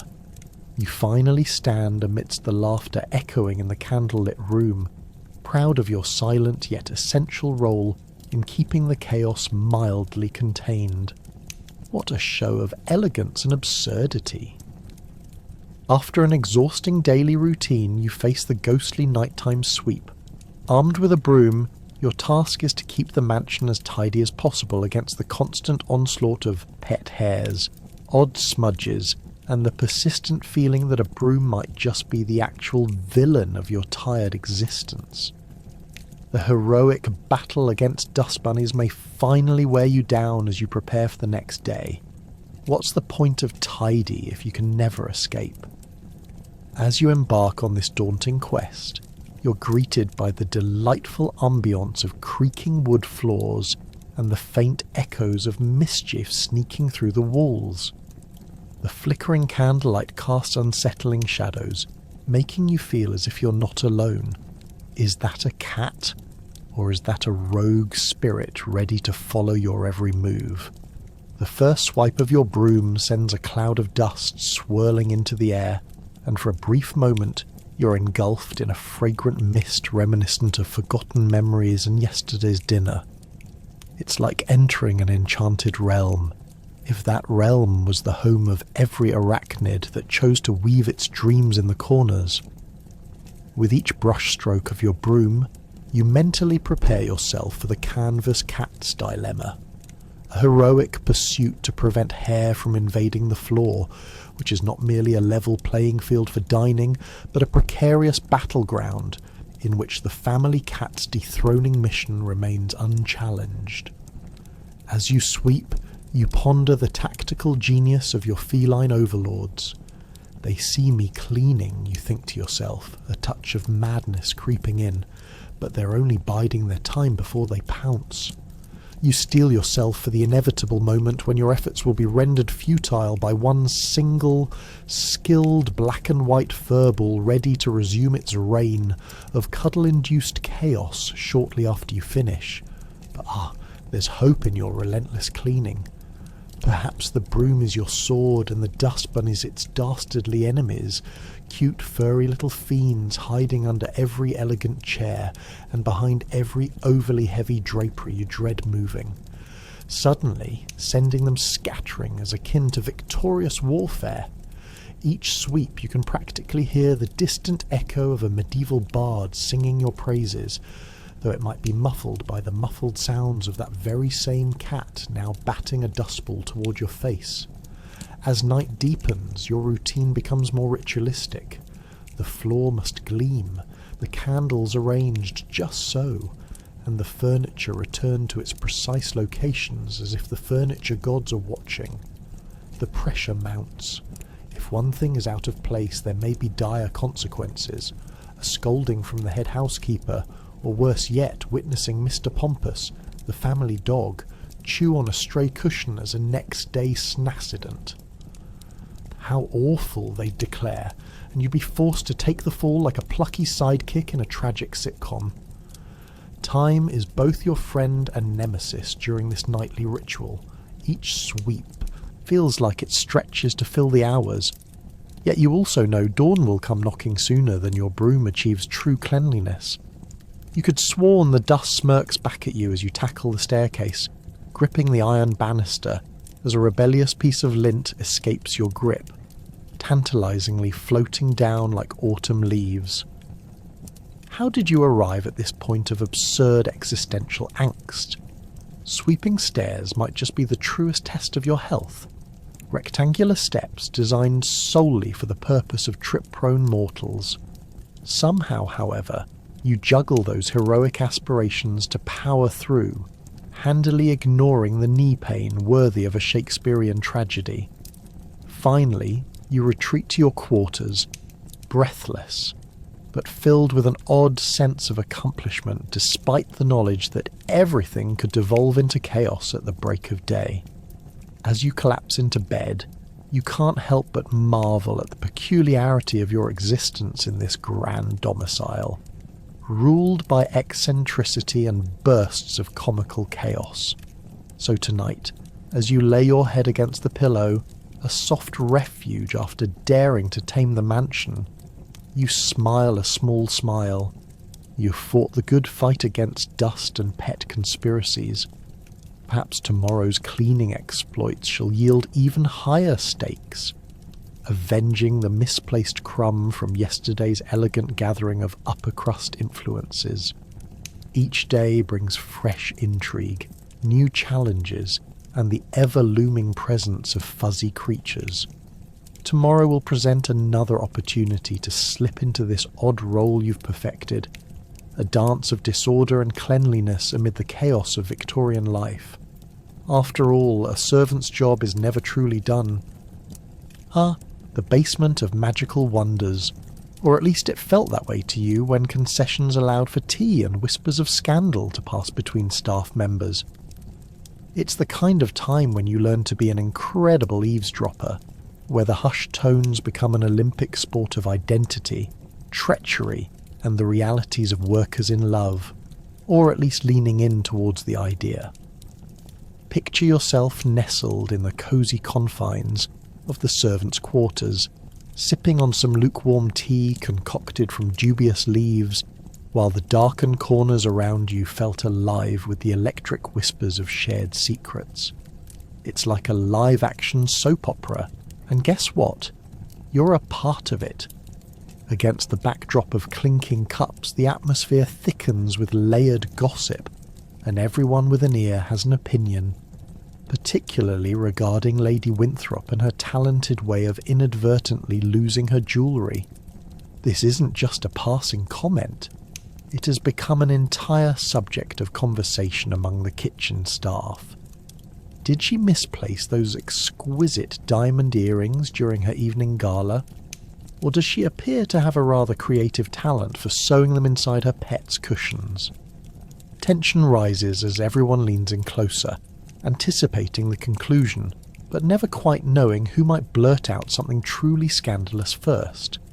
Yet, it's not just the upper crust you're analysing. The drama extends to your fellow staff members too. Consider the tumultuous relationship between Thomas the footman and Matilda, the scullery maid, a duo whose flirtations could lead to a ballad about wanting to steal a kiss, or perhaps an anguished drama over a burnt scone. Whenever they come within 3 feet of each other, their eyes and blushing cheeks communicate something far bolder than any ball they could attend. Half the fun is with the unknowing couples, the other half is in how you can skew the narrative to fit a more theatrical storyline when sharing at come tea time. And then there's old Mrs. Smith, the housekeeper, with opinions sharper than her smallest paring knife and an eagle eye to boot. An unstoppable force of nature in a starched apron. If you catch her during a moment of weakness, you might receive a volcanic rant about what happens to the carpet after a dinner party. Spoiler, it's not pretty. She's not just a repository of little bits of information. She's the origin of some legendary tales. Each evening could become a contest of who could mimic her eccentric characterization of the portly landlord, or a reenactment of her infamous run-in with a streaked face of flour when the cat chased a mouse through the pantry a week prior. Preparation for this nightly gossip-a-thon also comes with its complications. You have to step lightly, not because of the creaky floorboards, but because each tale you share with your compatriots can loop back into the mansion's upper echelons. One slip of the tongue about Lady Winthrop could find its way back, leading to the chilling sight of her frosty glare aimed your way like a collapsing chandelier. And no one needs a reputation for being that unreliable footman whose chit-chat leads to a week's worth of extra chores. As you hang on every word being exchanged, the bond between you and your fellow servants deepens, irrefutably connected by all those little insights and juicy tidbits shared. This is your family, scrappy, endearing, and united by a sultry mix of camaraderie and vegan drama. As mundane as lives may seem in capacity, there's a hidden thrill in bushy-tailed whispers over petty feuds. If you're lucky, you might also share the prize for the best rumour stories. Did you hear about how Sir Arthur's cousin swiped a painting from that dodgy gallery just to impress his lady friend? At the end of the evening, when stories have been exchanged, tensions released, and laughter echoed around the basement, you all scatter back to your respective sections of the house. You're left with an exhilarating sense of belonging, knowing that even amidst the chaos of washing pots and filling the servants' bellows, you created a world where everyone can feel heard and occasionally scandalized by the simple joy of sharing tantalizing tales. As you drift off to sleep, entertained by the very real and absurd happenings around you, maybe, just maybe, you'll stay alert for the unfolding stories that tomorrow, like clockwork, will yet again dance back into your ears. Let's not forget your occasional special duties that seem almost dragged from a horror book. These could range from fetching forgotten heirlooms to assisting with childbirth. Hold tight, because the screams might be the loudest sound you've ever encountered. Truthfully, you thought your days would be filled with less terror and more tea. What do people mean by family values anyway? Take, for instance, the time you were summoned to fetch the family heirloom. An ancient, dusty and suspiciously covered in spiders candelabra from the attic. There you are, scaling rickety stairs that seem one step away from a splintery demise, battling cobwebs thicker than a Victorian novel, while whispering soothing words to yourself like, "I am not scared of ghosts," and please let the candelabra just be cursed and not haunted. After stumbling upon the relic of questions past, you find yourself face to face with a cat that seems most likely to possess 17 of the 73 lives previously allocated to it, and it's staring you right in the eye. As if on cue, the sneaky little creature takes off with unexpected grace, sending you galloping after it, half dead from fear and half determined to prevent its reign of terror from escaping with a piece of family history. And then there's childbirth. Because why not throw a little more chaos into an already chaotic day? Suddenly, you're thrust into a room where the air is thick, not only with tension but also with the delightful scent of strep throat and the remnants of last night's roast beef. There, amidst the swirling blankets and other unmentionables, you're assuming the role of midwife without even having been reminded to wear gloves, let alone having read a chapter on, say, anything medical. Somehow, everyone seems to think you've got the skills of a trained doctor simply because you once watched a nesting pigeon build a nest in the backyard. Your moral support skills come in handy as you get roped into holding an ancient tapestry as a wall decoration, while the lady screeches like a banshee. Let's hope your palm doesn't take blame for that. You see, families have a delightful repertoire of special duties. Some days you might find yourself mysteriously designated to gatekeeper of the brandy, tasked with ensuring none is consumed by the suspicious Aunt Lottie, whose opinions have festered longer than last week's leftovers. Managing the family's best and most unique decisions requires finesse, like juggling eggs, while tiptoeing across a field of rakes ready to spring up and smack you. The only thing worse than drinking Aunt Lottie's opinions are the side comments about your own suitability for servitude. On other days, you may be the gracious host of the family dog who takes delight in muddying the drawing room rug just as you finish vacuuming. Yes, you hear that thudding of paws every time you march through freshly cleaned carpet, each plump paw print a virtual invitation to insanity. Once, forgot about the garden mishaps and you're up to your neck in tangled weeds, literally, as you desperately try to pull some out only to discover that you've got a couple of decorative lawn gnomes convinced you're there for their personal amusement and tormenting duty. As they glower silently with their stone faces, it becomes apparent that you might be going bonkers. You can almost hear their judgmental stares echoing, mocking all the young amateur gardeners who believe the blooms would lift them to some finer existence instead of crumbling under shrubs.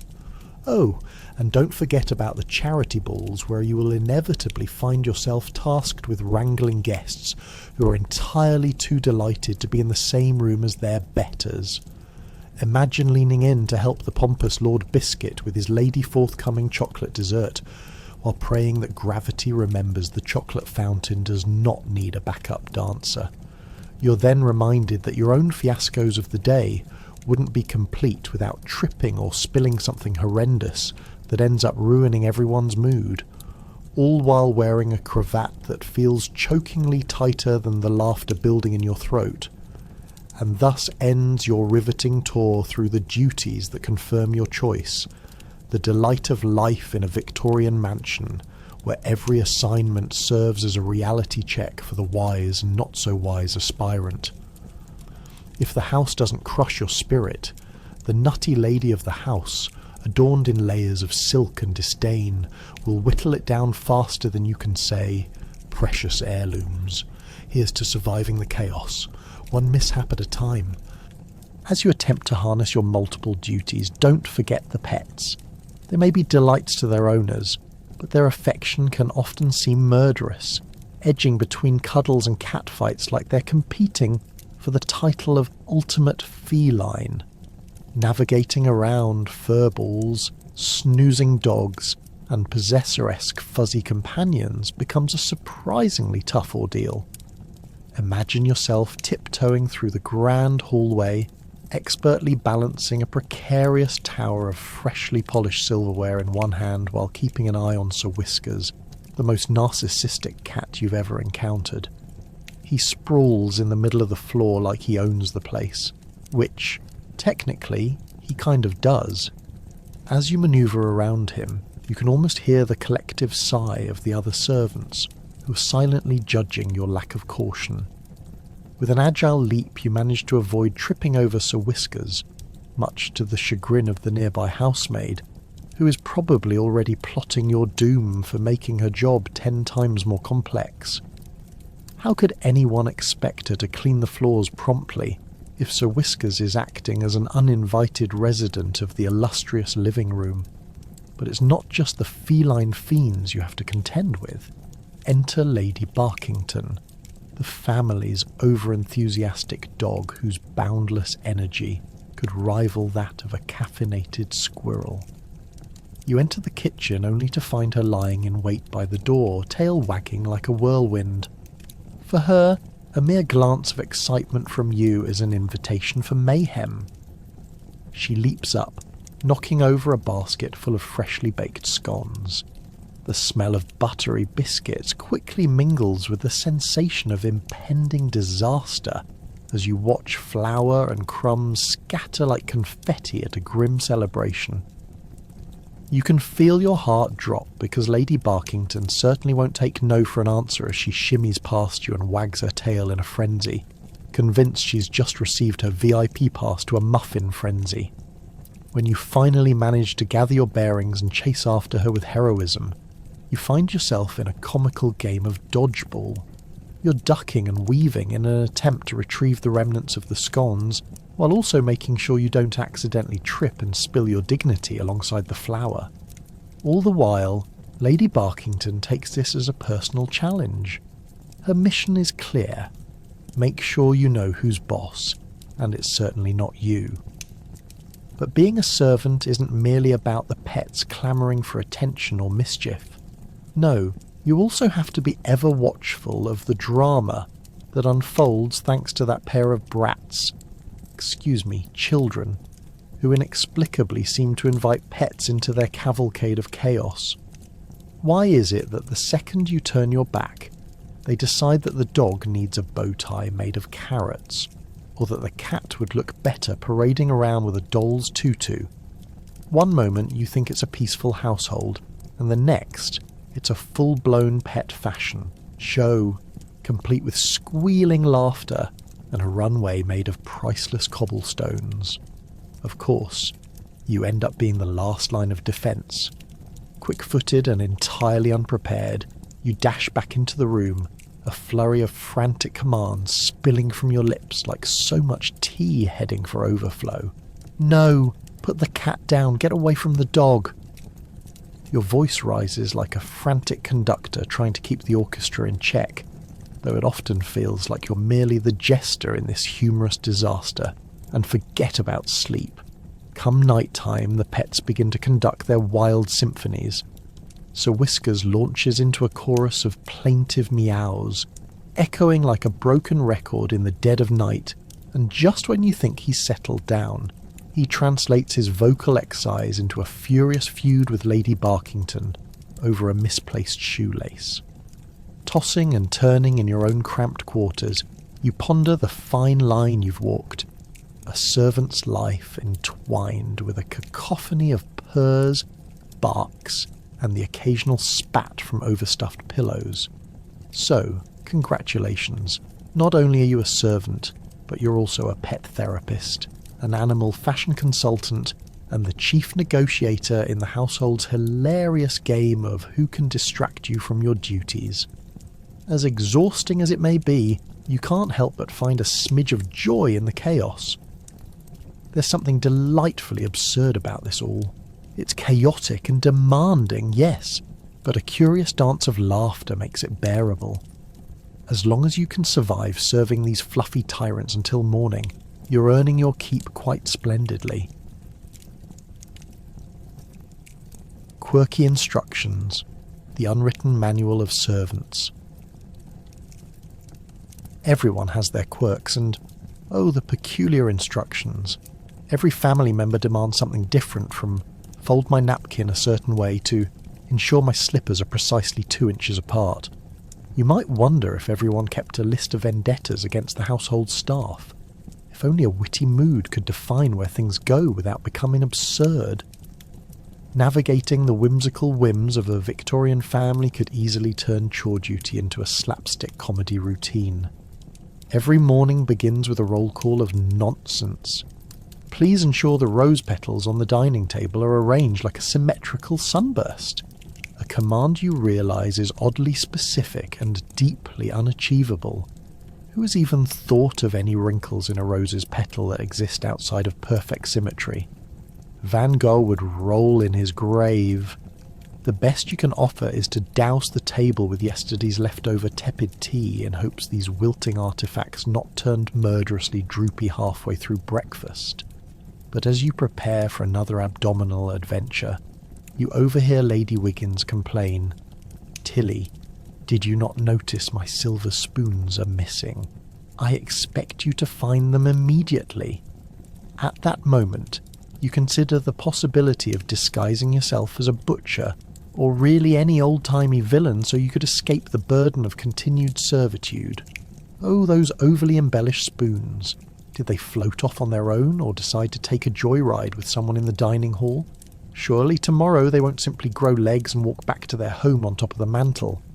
As the day unfolds, the eccentric instructions multiply. Be sure to set the table with the good china, but remember to mix in the chipped ones. It adds character, adds Master Percy, his beaming face showcasing his best attempt to fit in, but ending up looking like the unfortunate fool at the court of King Arthur. What's the point of good china if you're just inviting judgment instead? Mixing fine porcelain with chipped crockery is like hosting a royal ball in your living room while wearing mismatched socks with flip-flops, and you manage to bite back, wishing for the courage to challenge such eccentricities. Next on the list is always dealing with the absurd wardrobe requests. Make sure my jacket is brought with my good gloves, and don't forget an extra handkerchief shaped like a swan, says Lady Wanda, placing orders as if she were preparing for an ignoble ball rather than facing the carriage ride to the market. And oh boy, if you ever forget that handkerchief, you might as well prepare for the executioner's sharp blade.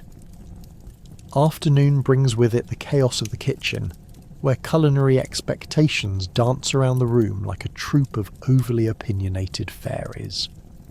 A dash of this and a sprinkle of that, each one cries, clearly neglecting to provide any actual measurements. Did anyone have a ruler? Handy? Or is it only spelled out in the ethereal language of whims? You struggle with pots the size of small swimming pools while trying to recall everything you've ever learned from a cook who preferred to speak in riddles rather than recipes. A pinch of salt, but none too rude. Might be an old mantra, but does it justify the swirling mess that is now your apron or any subsequent culinary masterpiece? By evening, you find a moment to organise the notes you furiously scribbled down throughout the day. Remember, if you serve the soup cold, prepare yourself for cold glares and possible exile. You can't help but chuckle, though certainly not while holding the tray. Heaven forbid you misinterpret such high-minded directions. Meeting the family's lofty expectations has become a multitasking exercise, required by the highest echelons of absurdity. Delivering dinner, while not having dinner delivered directly to your lap. As the sun begins to set, the laughter of Lady Rita echoes from the drawing room. Tilly, be sure to put my portrait of Aunt Gertrude in a prominent position next to the fireplace. You nod sagely while waving off a yawn that threatens to erupt into full-on delirium. It seems Aunt Gertrude had a penchant for posing exasperation, and it would be your job to showcase that exasperation at the peril of all things sane within this vast abode. After all, maintaining the fabric of family affairs means handling the whims of relatives that would make Shakespeare applaud with glee. So, just another day in paradise. Keep these absurdities in check, and somehow life feels like an epic performance art. In this land of peculiar instructions where the quirks guide your every day, perhaps a stubbornly cheerful disposition is your only ticket through this whimsical tale. Each command is a chance to shine, at least until tonight, when Aunt Gertrude gives you that icy glare. Whoever said domestic duties were boring simply wasn't paying close enough attention.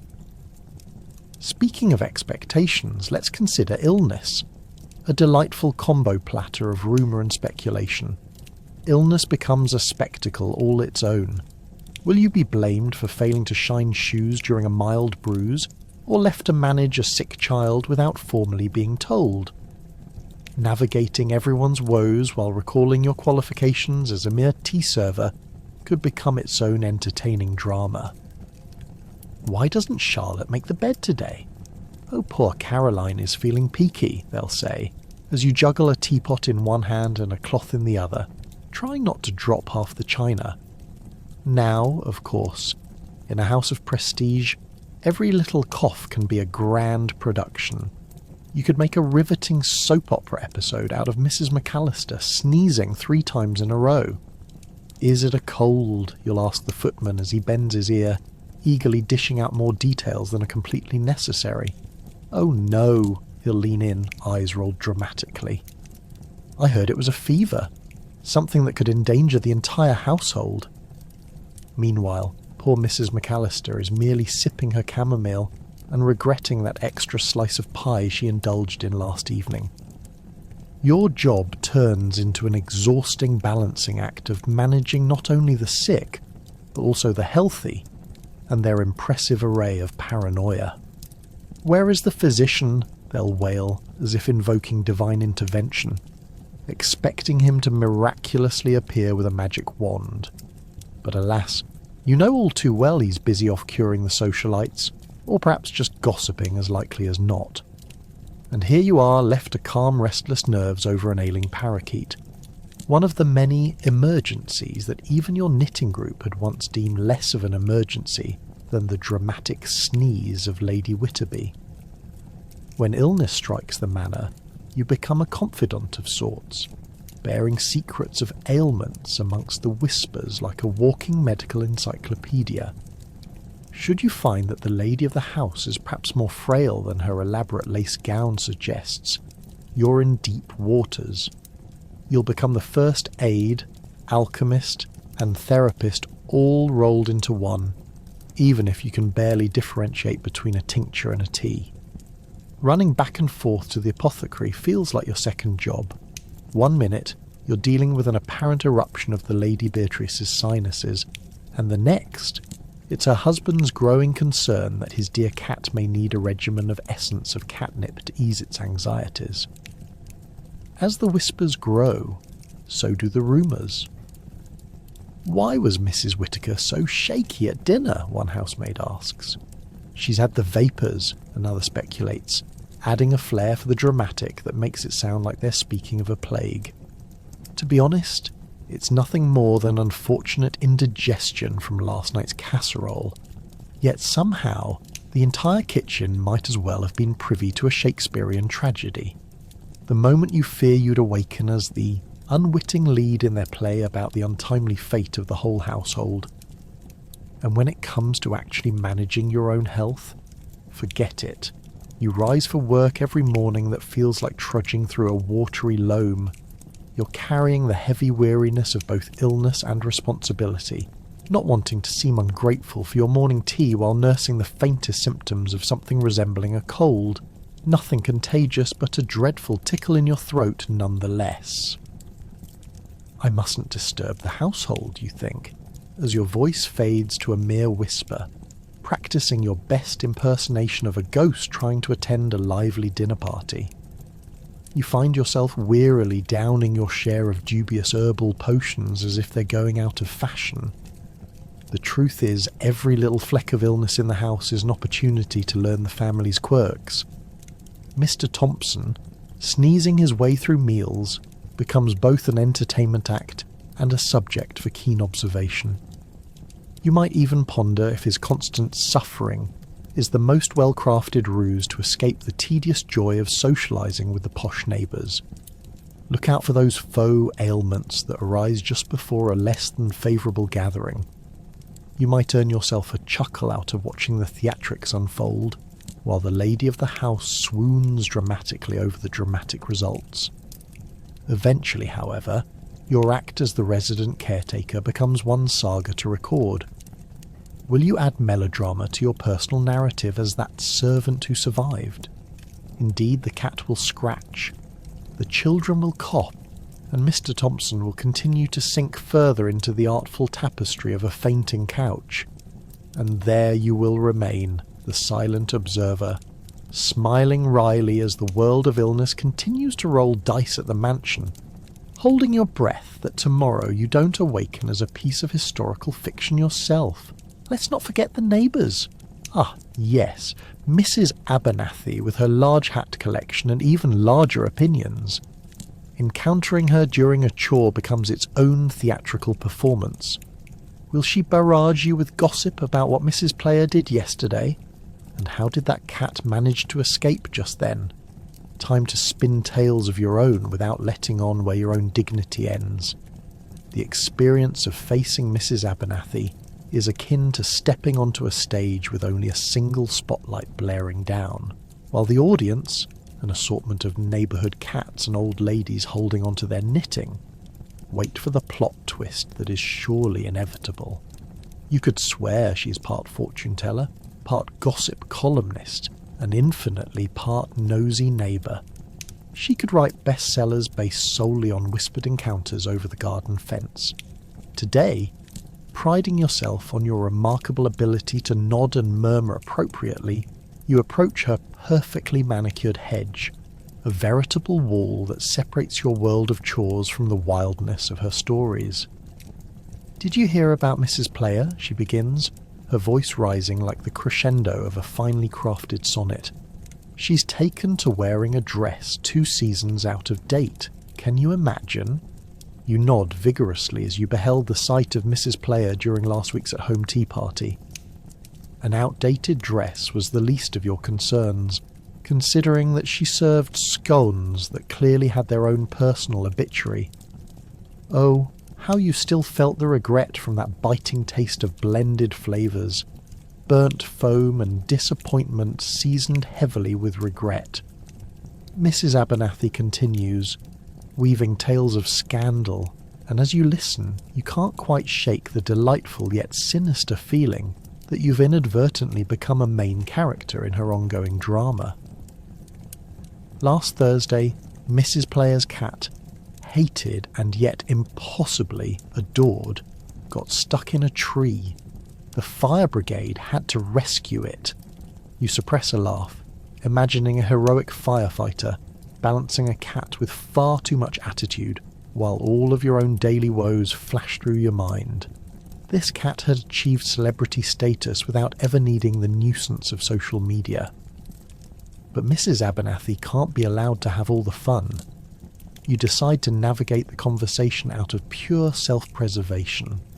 As she attempts to draw you into a discussion about the merits of various floral wallpaper patterns, you casually throw in, perhaps too boastfully, "Well, did you hear about how Mr. Butterworth's prize runts went for a stroll through my employer's garden?"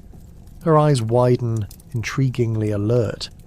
You can see the wheels spinning, her mind racing with scandalous possibilities, and suddenly the entire neighbourhood feels like a finely tuned reality show, except there are no cameras, just her ever-watchful eyes.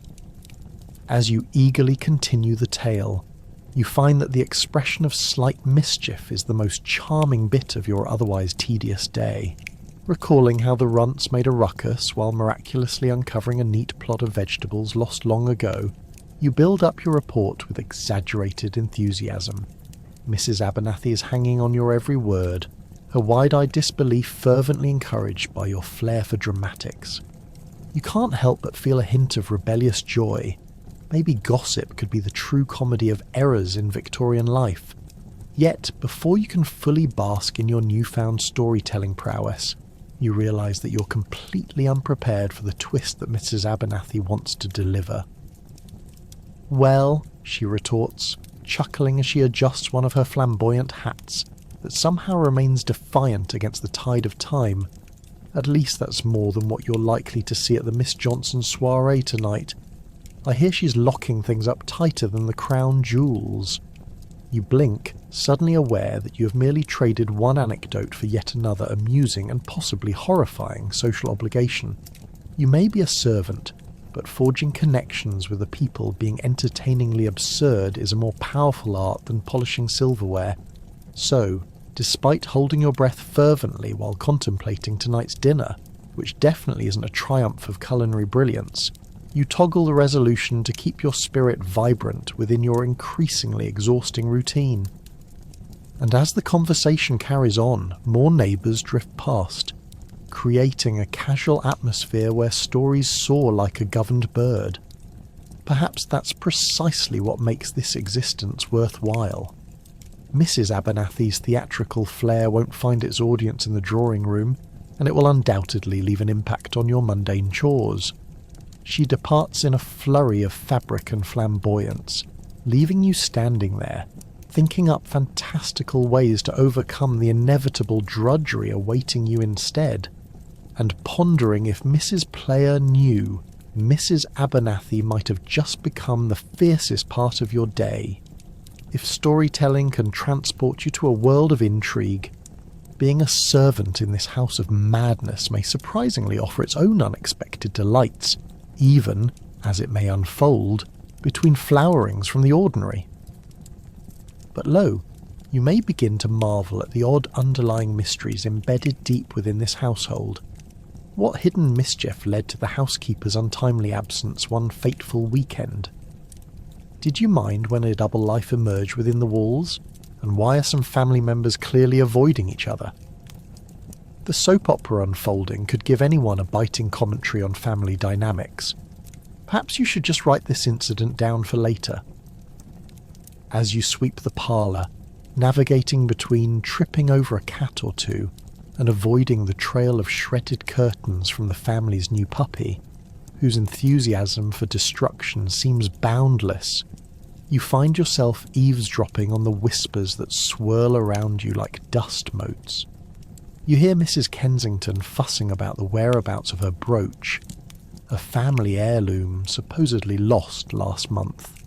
It's just another day in the grand tapestry of mistrust, with everyone tiptoeing around the scandal that seems to bubble under the surface like a pot on the brink of boiling over. And then there's Lord Kensington, who's taken to roaming the grounds at unusual hours, only to return with a broad grin and too much twinkle in his eye. Where does he go? You can't help but wonder if he's meeting that peculiar widow from down the street. What's her name again? Edna? You know, the one who collects birds that seem more like spies than pets. Surely there's no way those fluffy fiends aren't reporting back to her at supper time. What a dinner that would make. A gathering of gossipy parrots and an awkward gentleman desperately trying to stifle his laughter. But back to the housekeeper. Was she truly ill last weekend? Or did she get swept away for a delightful rendezvous with a dashing page boy? And it's not just her. Mrs. Patmore, the cook, has also been mysteriously absent more than once, claiming her baking needed supervising at one of the local taverns. You suspect it's just a ruse for more than a pint of ale, or, worse yet, a very questionable dessert recipe gone wrong. Who exactly is supervising that mayhem? You can practically hear the teacups whisper among themselves as they spin tales of the wild nights wrought by the staff. During a rare moment of downtime, you cross paths with Jeanette, the kitchen maid, who leans conspiratorially against the doorframe, glowing with juicy information. "You'll never guess what I heard," she whispers, eyes wide. "I think I saw the youngest master with his nose buried deep in books that weren't just about hunting." The horror! The very thought of him indulging in stories not fit for a gentleman sends shockwaves through the entire household, re-evaluating the refined image of the Kensington clan. Every mysterious absence only multiplies the theories. The eldest daughter, Miss Kensington, is too quiet these days. Is it the shadow of a forbidden romance, keeping her chained up in her own thoughts, or is it that deep-rooted fear of her mother's, wrath whenever she dares to linger a moment too long in the garden with a dashing but decidedly unsuitable suitor? You can't tell if you're more intrigued by her pining glances toward the gate or by her inevitable fate as the family attempts to forge a connection with some wealthy boor from a neighbouring estate. Eventually you realise that the true charm of this house lies in its nightly gatherings, where family secrets bubble under the surface like poorly mixed pudding, and you, the dutiful servant, hold the keys to more than just the pantry door.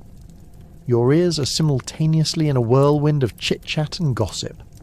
All that's left for you is to find a place amongst these characters, perhaps dabble in a side of drama of your own, while consistently pretending to be invisible behind a potted fern.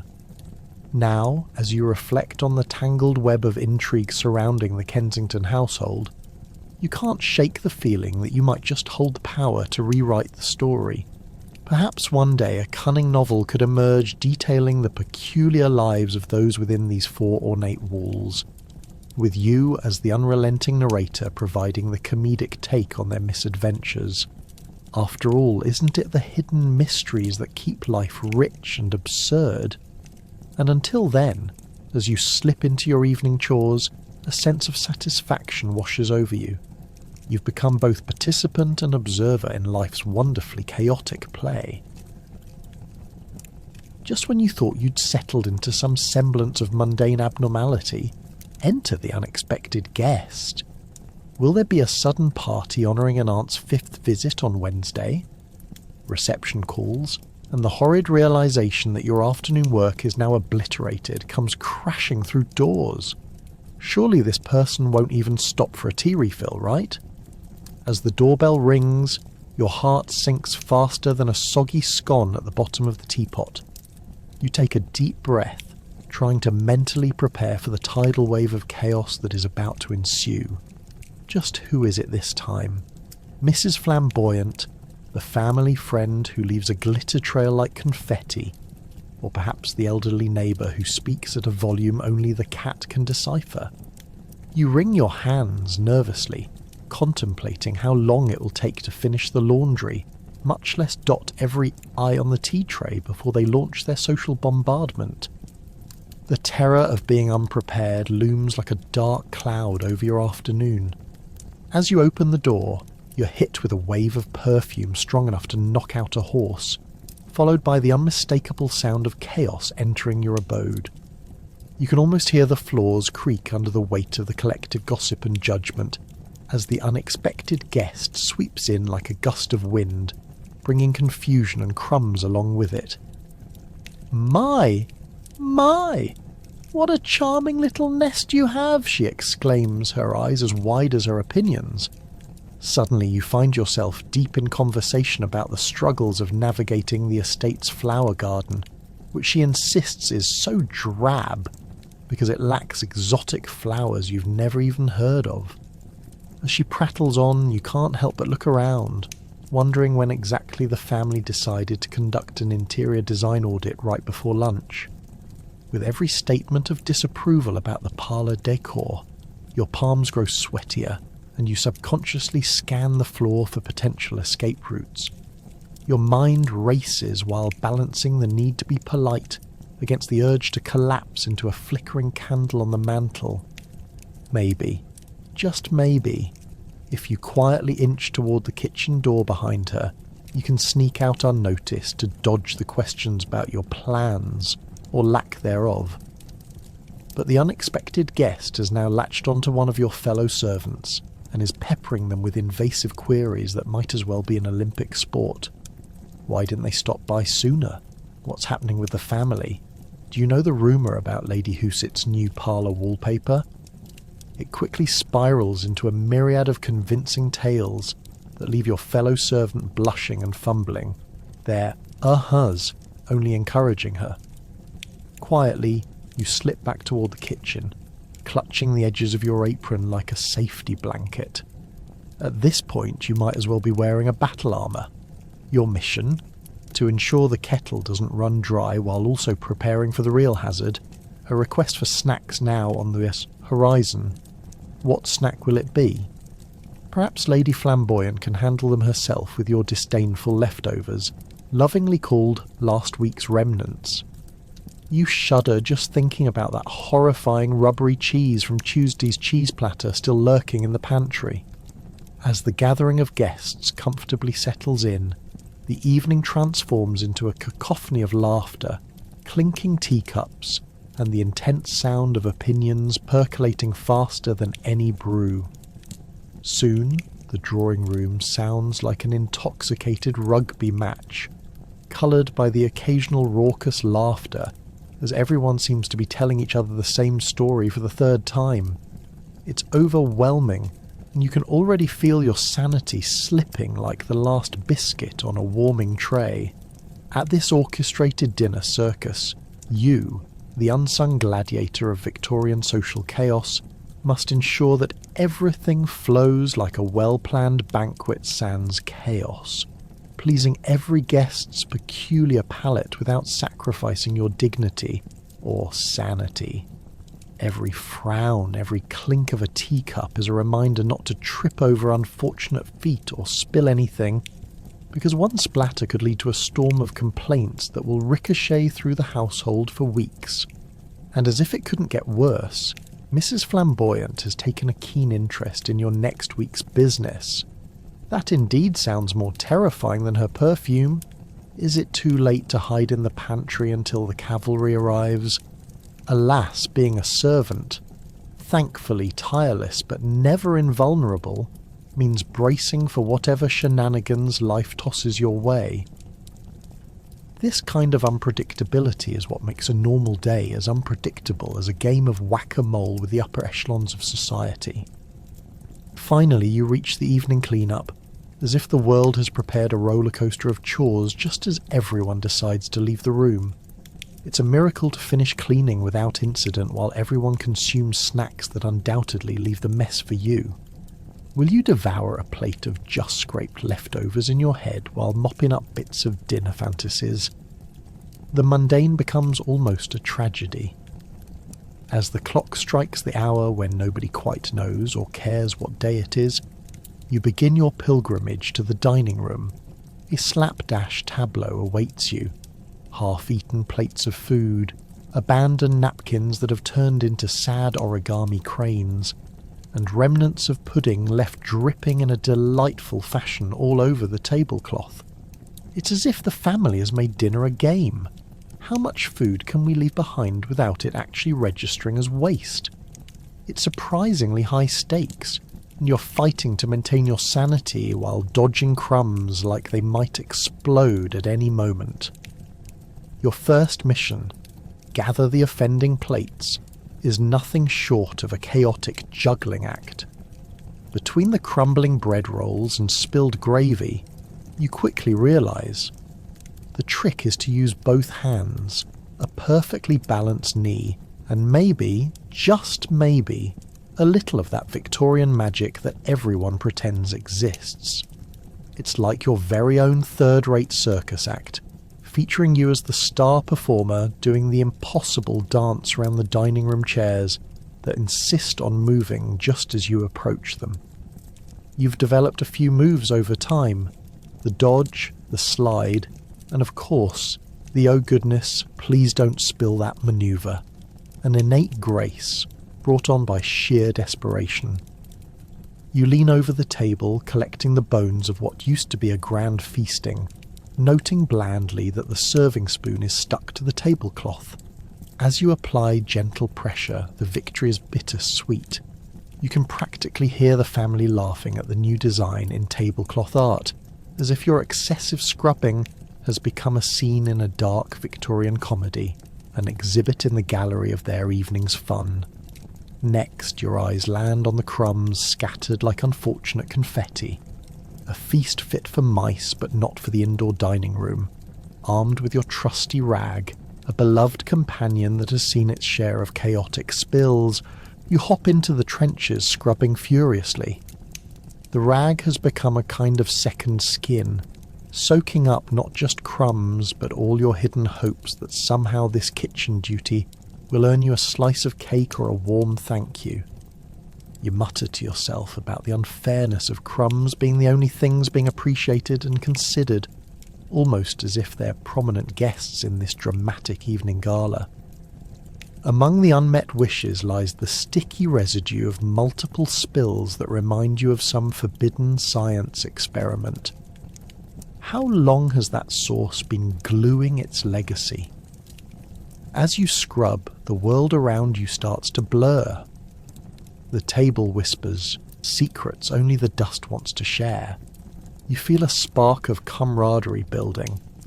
"You'll never trap me," you silently promise the sauce, like it's a Victorian villain attempting to forge a bond over shared misery. Just as you think the worst might be behind you, you hear a distant maniacal laugh. What on earth? A glance to the parlour reveals the children shrieking like wild banshees, having commandeered the sofa pillows for a makeshift fort. One of them is waving a crayon like a battle standard, deeply engrossed in a creative campaign you never signed up for while valiantly aiming for stealth on your part. "Aim for the mess," they seem to chant, as if this wasn't merely an innocent game but part of a disturbing larger plot to drive you into the arms of insanity. Yet, you can't help but marvel at the nightly chaos. Just as you finish one section of the kitchen, suddenly, and without warning, the plagues of the leftovers appear as if summoned by an unseen hand. It's a tidal wave of empty teacups, and you can swear that Teapot has developed an evil eye. Who knew a ceramic vessel could look so judgmental?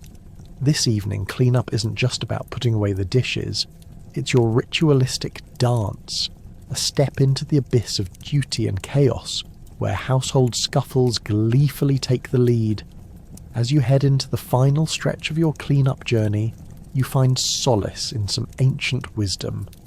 Tomorrow, you'll face it all over again. And somehow, instead of despair, you determine that this beauty lies in repetition. The glorious ability to confront the ridiculous again and again and perhaps, just perhaps, afford a smile in the midst of this mess. After all, what is life without a little evening drama to keep you alive and both of your hands full? Alas, by now your thoughts turn to tomorrow's expectations where history definitely repeats.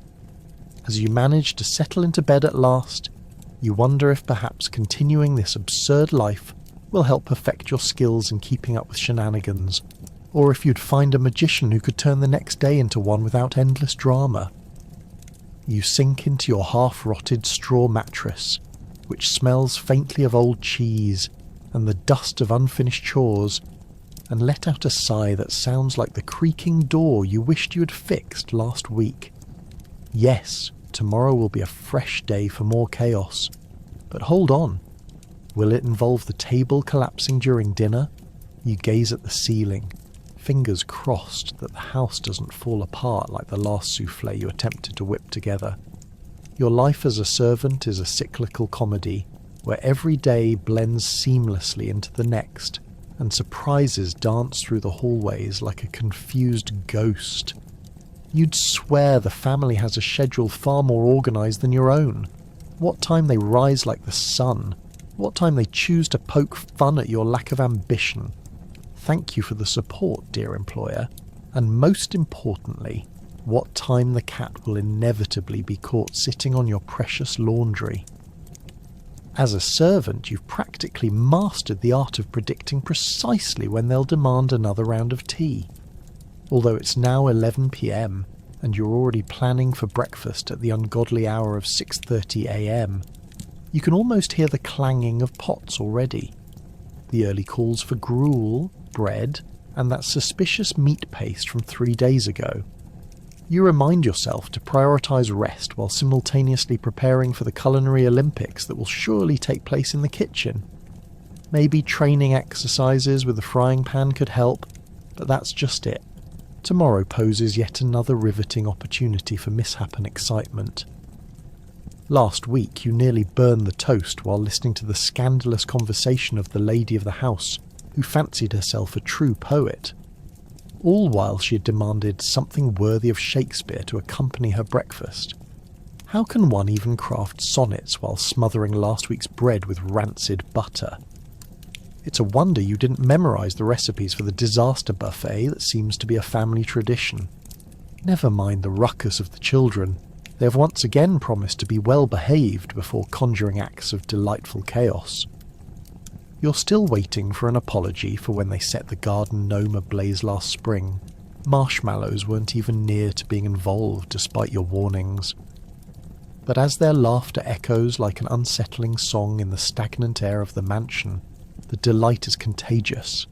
Indeed, a part of you looks forward to yet another day of delightful mischief that might reciprocate the routine. And then there's the family dynamic. Tomorrow, Aunt Petunia will arrive, again, with her endless list of critiques about the garden. You momentarily ponder if there will be an even moodier cat involved during tea time, pacing dramatically around the kitchen like it owns the place. You'll need to hold back from rolling your eyes, a skill you've developed through much of your training as an unfortunate witness to their melodramas. Still, Aunt Petunia's glasses-twirling antics could rival even the best stage performance. You brace yourself for the spectacle. The Empress arrives. With a yawn, you remind yourself of the sacred duty of tea preparation. You're just thankful to be working in a household of slightly off-kilter socialites, where eccentricities abound. Perhaps there'll be a request for a fresh batch of lavender cookies, which means you'll need to trudge to the pantry where the dust bunnies thrive in their natural habitat. Life among the fancies, you muse, before rolling onto your side to stare at the wall, imagining how long it might take to dodge the erratic swings of Aunt Petunia's evolving tirade. She makes for quite a spirited comedy, but for now you settle in, your eyelids heavy with exhaustion, and the comforting thought that tomorrow is simply another act in the play called My Life as a Servant. Who needs audience approval when the show is so outrageously unpredictable? As you pull the tattered blanket over your weary body, it dawns on you. Maybe tomorrow's disasters will be just a little less dramatic, or at the very least permit more cake breaks in between. Whatever it brings, one thing is sure, your heart will be in it, entangled in this glorious farce of all things Victorian. Good night, hopes for survival. At this point, all experiences merge and you realise the absurdity of your existence. In some weird way, it's all part of a rather fancy play called life. Who knew that being a servant in a Victorian mansion would involve so much laughter mixed with unrelenting chaos? You might find yourself wondering if escapism exists for those in the house, or if this was just beginning the grand initiation of grandiose daydreams and dreamily dire consequences. As your days blend together, dust, laundry, and the same stale kitchen jokes, you might start to turn your thoughts inward. What dark truths lie behind the grandeur of that chandelier that sparkles like your hopes of escape? Ah, yes, while the family sips tea beneath the glittering light, you're lugging the weight of the world, or at least a £50 sack of flour on your weary shoulders. Being a servant isn't just a job. It's an impromptu performance where the audience is merciless and your lines blur between reality and their expectations. Did anyone ever consider the narrative from your point of view? Here you are, rehearsing your lines in dusty corners, pondering the unglamorous role denied the spotlight, all while they prattle on about socialite debuts and the latest hack craze. Then there's that comical side of domestic life. You develop a unique sense of humour, one that skews the mundane into hilarious observations. Perhaps it's the absurd competition around folding linens or the race to polish silverware faster than Mrs. Outrageous can consume her 5th serving of pudding. But let's admit it, if you didn't laugh at the occasional disaster, the flying soup or a runaway steam tray being a classic today, you'd probably end up crying harder than a toddler who just lost their favourite toy at a family gathering. And what about the wild stories you pick up during your twilight breaks in the scullery, where gossip flows like wine at an extravagant banquet. Tales of misplaced love or wayward cats make the dreary hours seem far more bearable. Here's where you find kinship with your fellow servants, the ones who share the same elusively grand ambition of leaving this life behind, while secretly cherishing the drama too much to part ways entirely. After all, these shared experiences are what turn you into storytellers, the unacknowledged jesters of the household, spinning yarns of mischief and mayhem. Yet, amid the laughter, your softer soul awakens, and you begin to realise the harsh truths of this odd fairy tale. Rubbing shoulders with opulence teaches you empathy, navigating every misfortune all while keeping up the habitual smiles and graceful bows. I mean, who knew emotional labour could come infused with so much sarcasm and excessive politeness? The struggles of riveted shoes and unravelling skirts are minor, but they cast a broader shadow, revealing the fractures of the human condition. Hark! A small bell rings. It's time for another round of virtues: service, duty, and, heaven help, loyalty. You begin to contemplate sacrifice, not just from you, but also from every kitchen helper caught up in this ever-spinning wheel of expectation. Will you earn your place on the list of future aspirations, like that elusive throne of moral rectitude gleaming in the family alcove? Or are you just fated to be another shadow passing by, as they sip their tea and hold court on matters of estate? And at night, beneath the dimmed light of your threadbare blanket, you find yourself daydreaming about what life could be like, far away from rickety furniture and too frequent scolds from the head housekeeper. You envision yourself lounging in a sunlit park, sipping on 2 cups of splendidly brewed tea, or perhaps conquering a mountainous region in search of that elusive land where toilets flush like magic and beds wait with sheets smelling of fresh lavender, instead of a blend of dust and lingering doubts. So here you are, a fragmented character caught within the wild, unpredictable novel of Victorian life. You embrace this unrelenting journey with its humorous spectres and heart-wrenching realities, oscillating from laughter to sorrow, with the nimbleness of a juggler on a tightrope. It's an endless cycle, the laughter, the labour, the resolute hope you wrap around yourself like a scarf on an icy morning. And once the curtain falls on this fascinating act, what will really remain? Only echoes of laughter between the polished walls, a tender bond formed through tears, and of course, a quirk in your heart that adds a splash of absurdity to the role of a servant who became something more. Through the absurdity of servitude, you learn that sometimes it's necessary to embrace the chaos, not just for survival, but for the sheer, vibrant joy of living. So through the chaos and laughter, you find solace, crafting an extraordinary space where dreams and reality awkwardly coexist.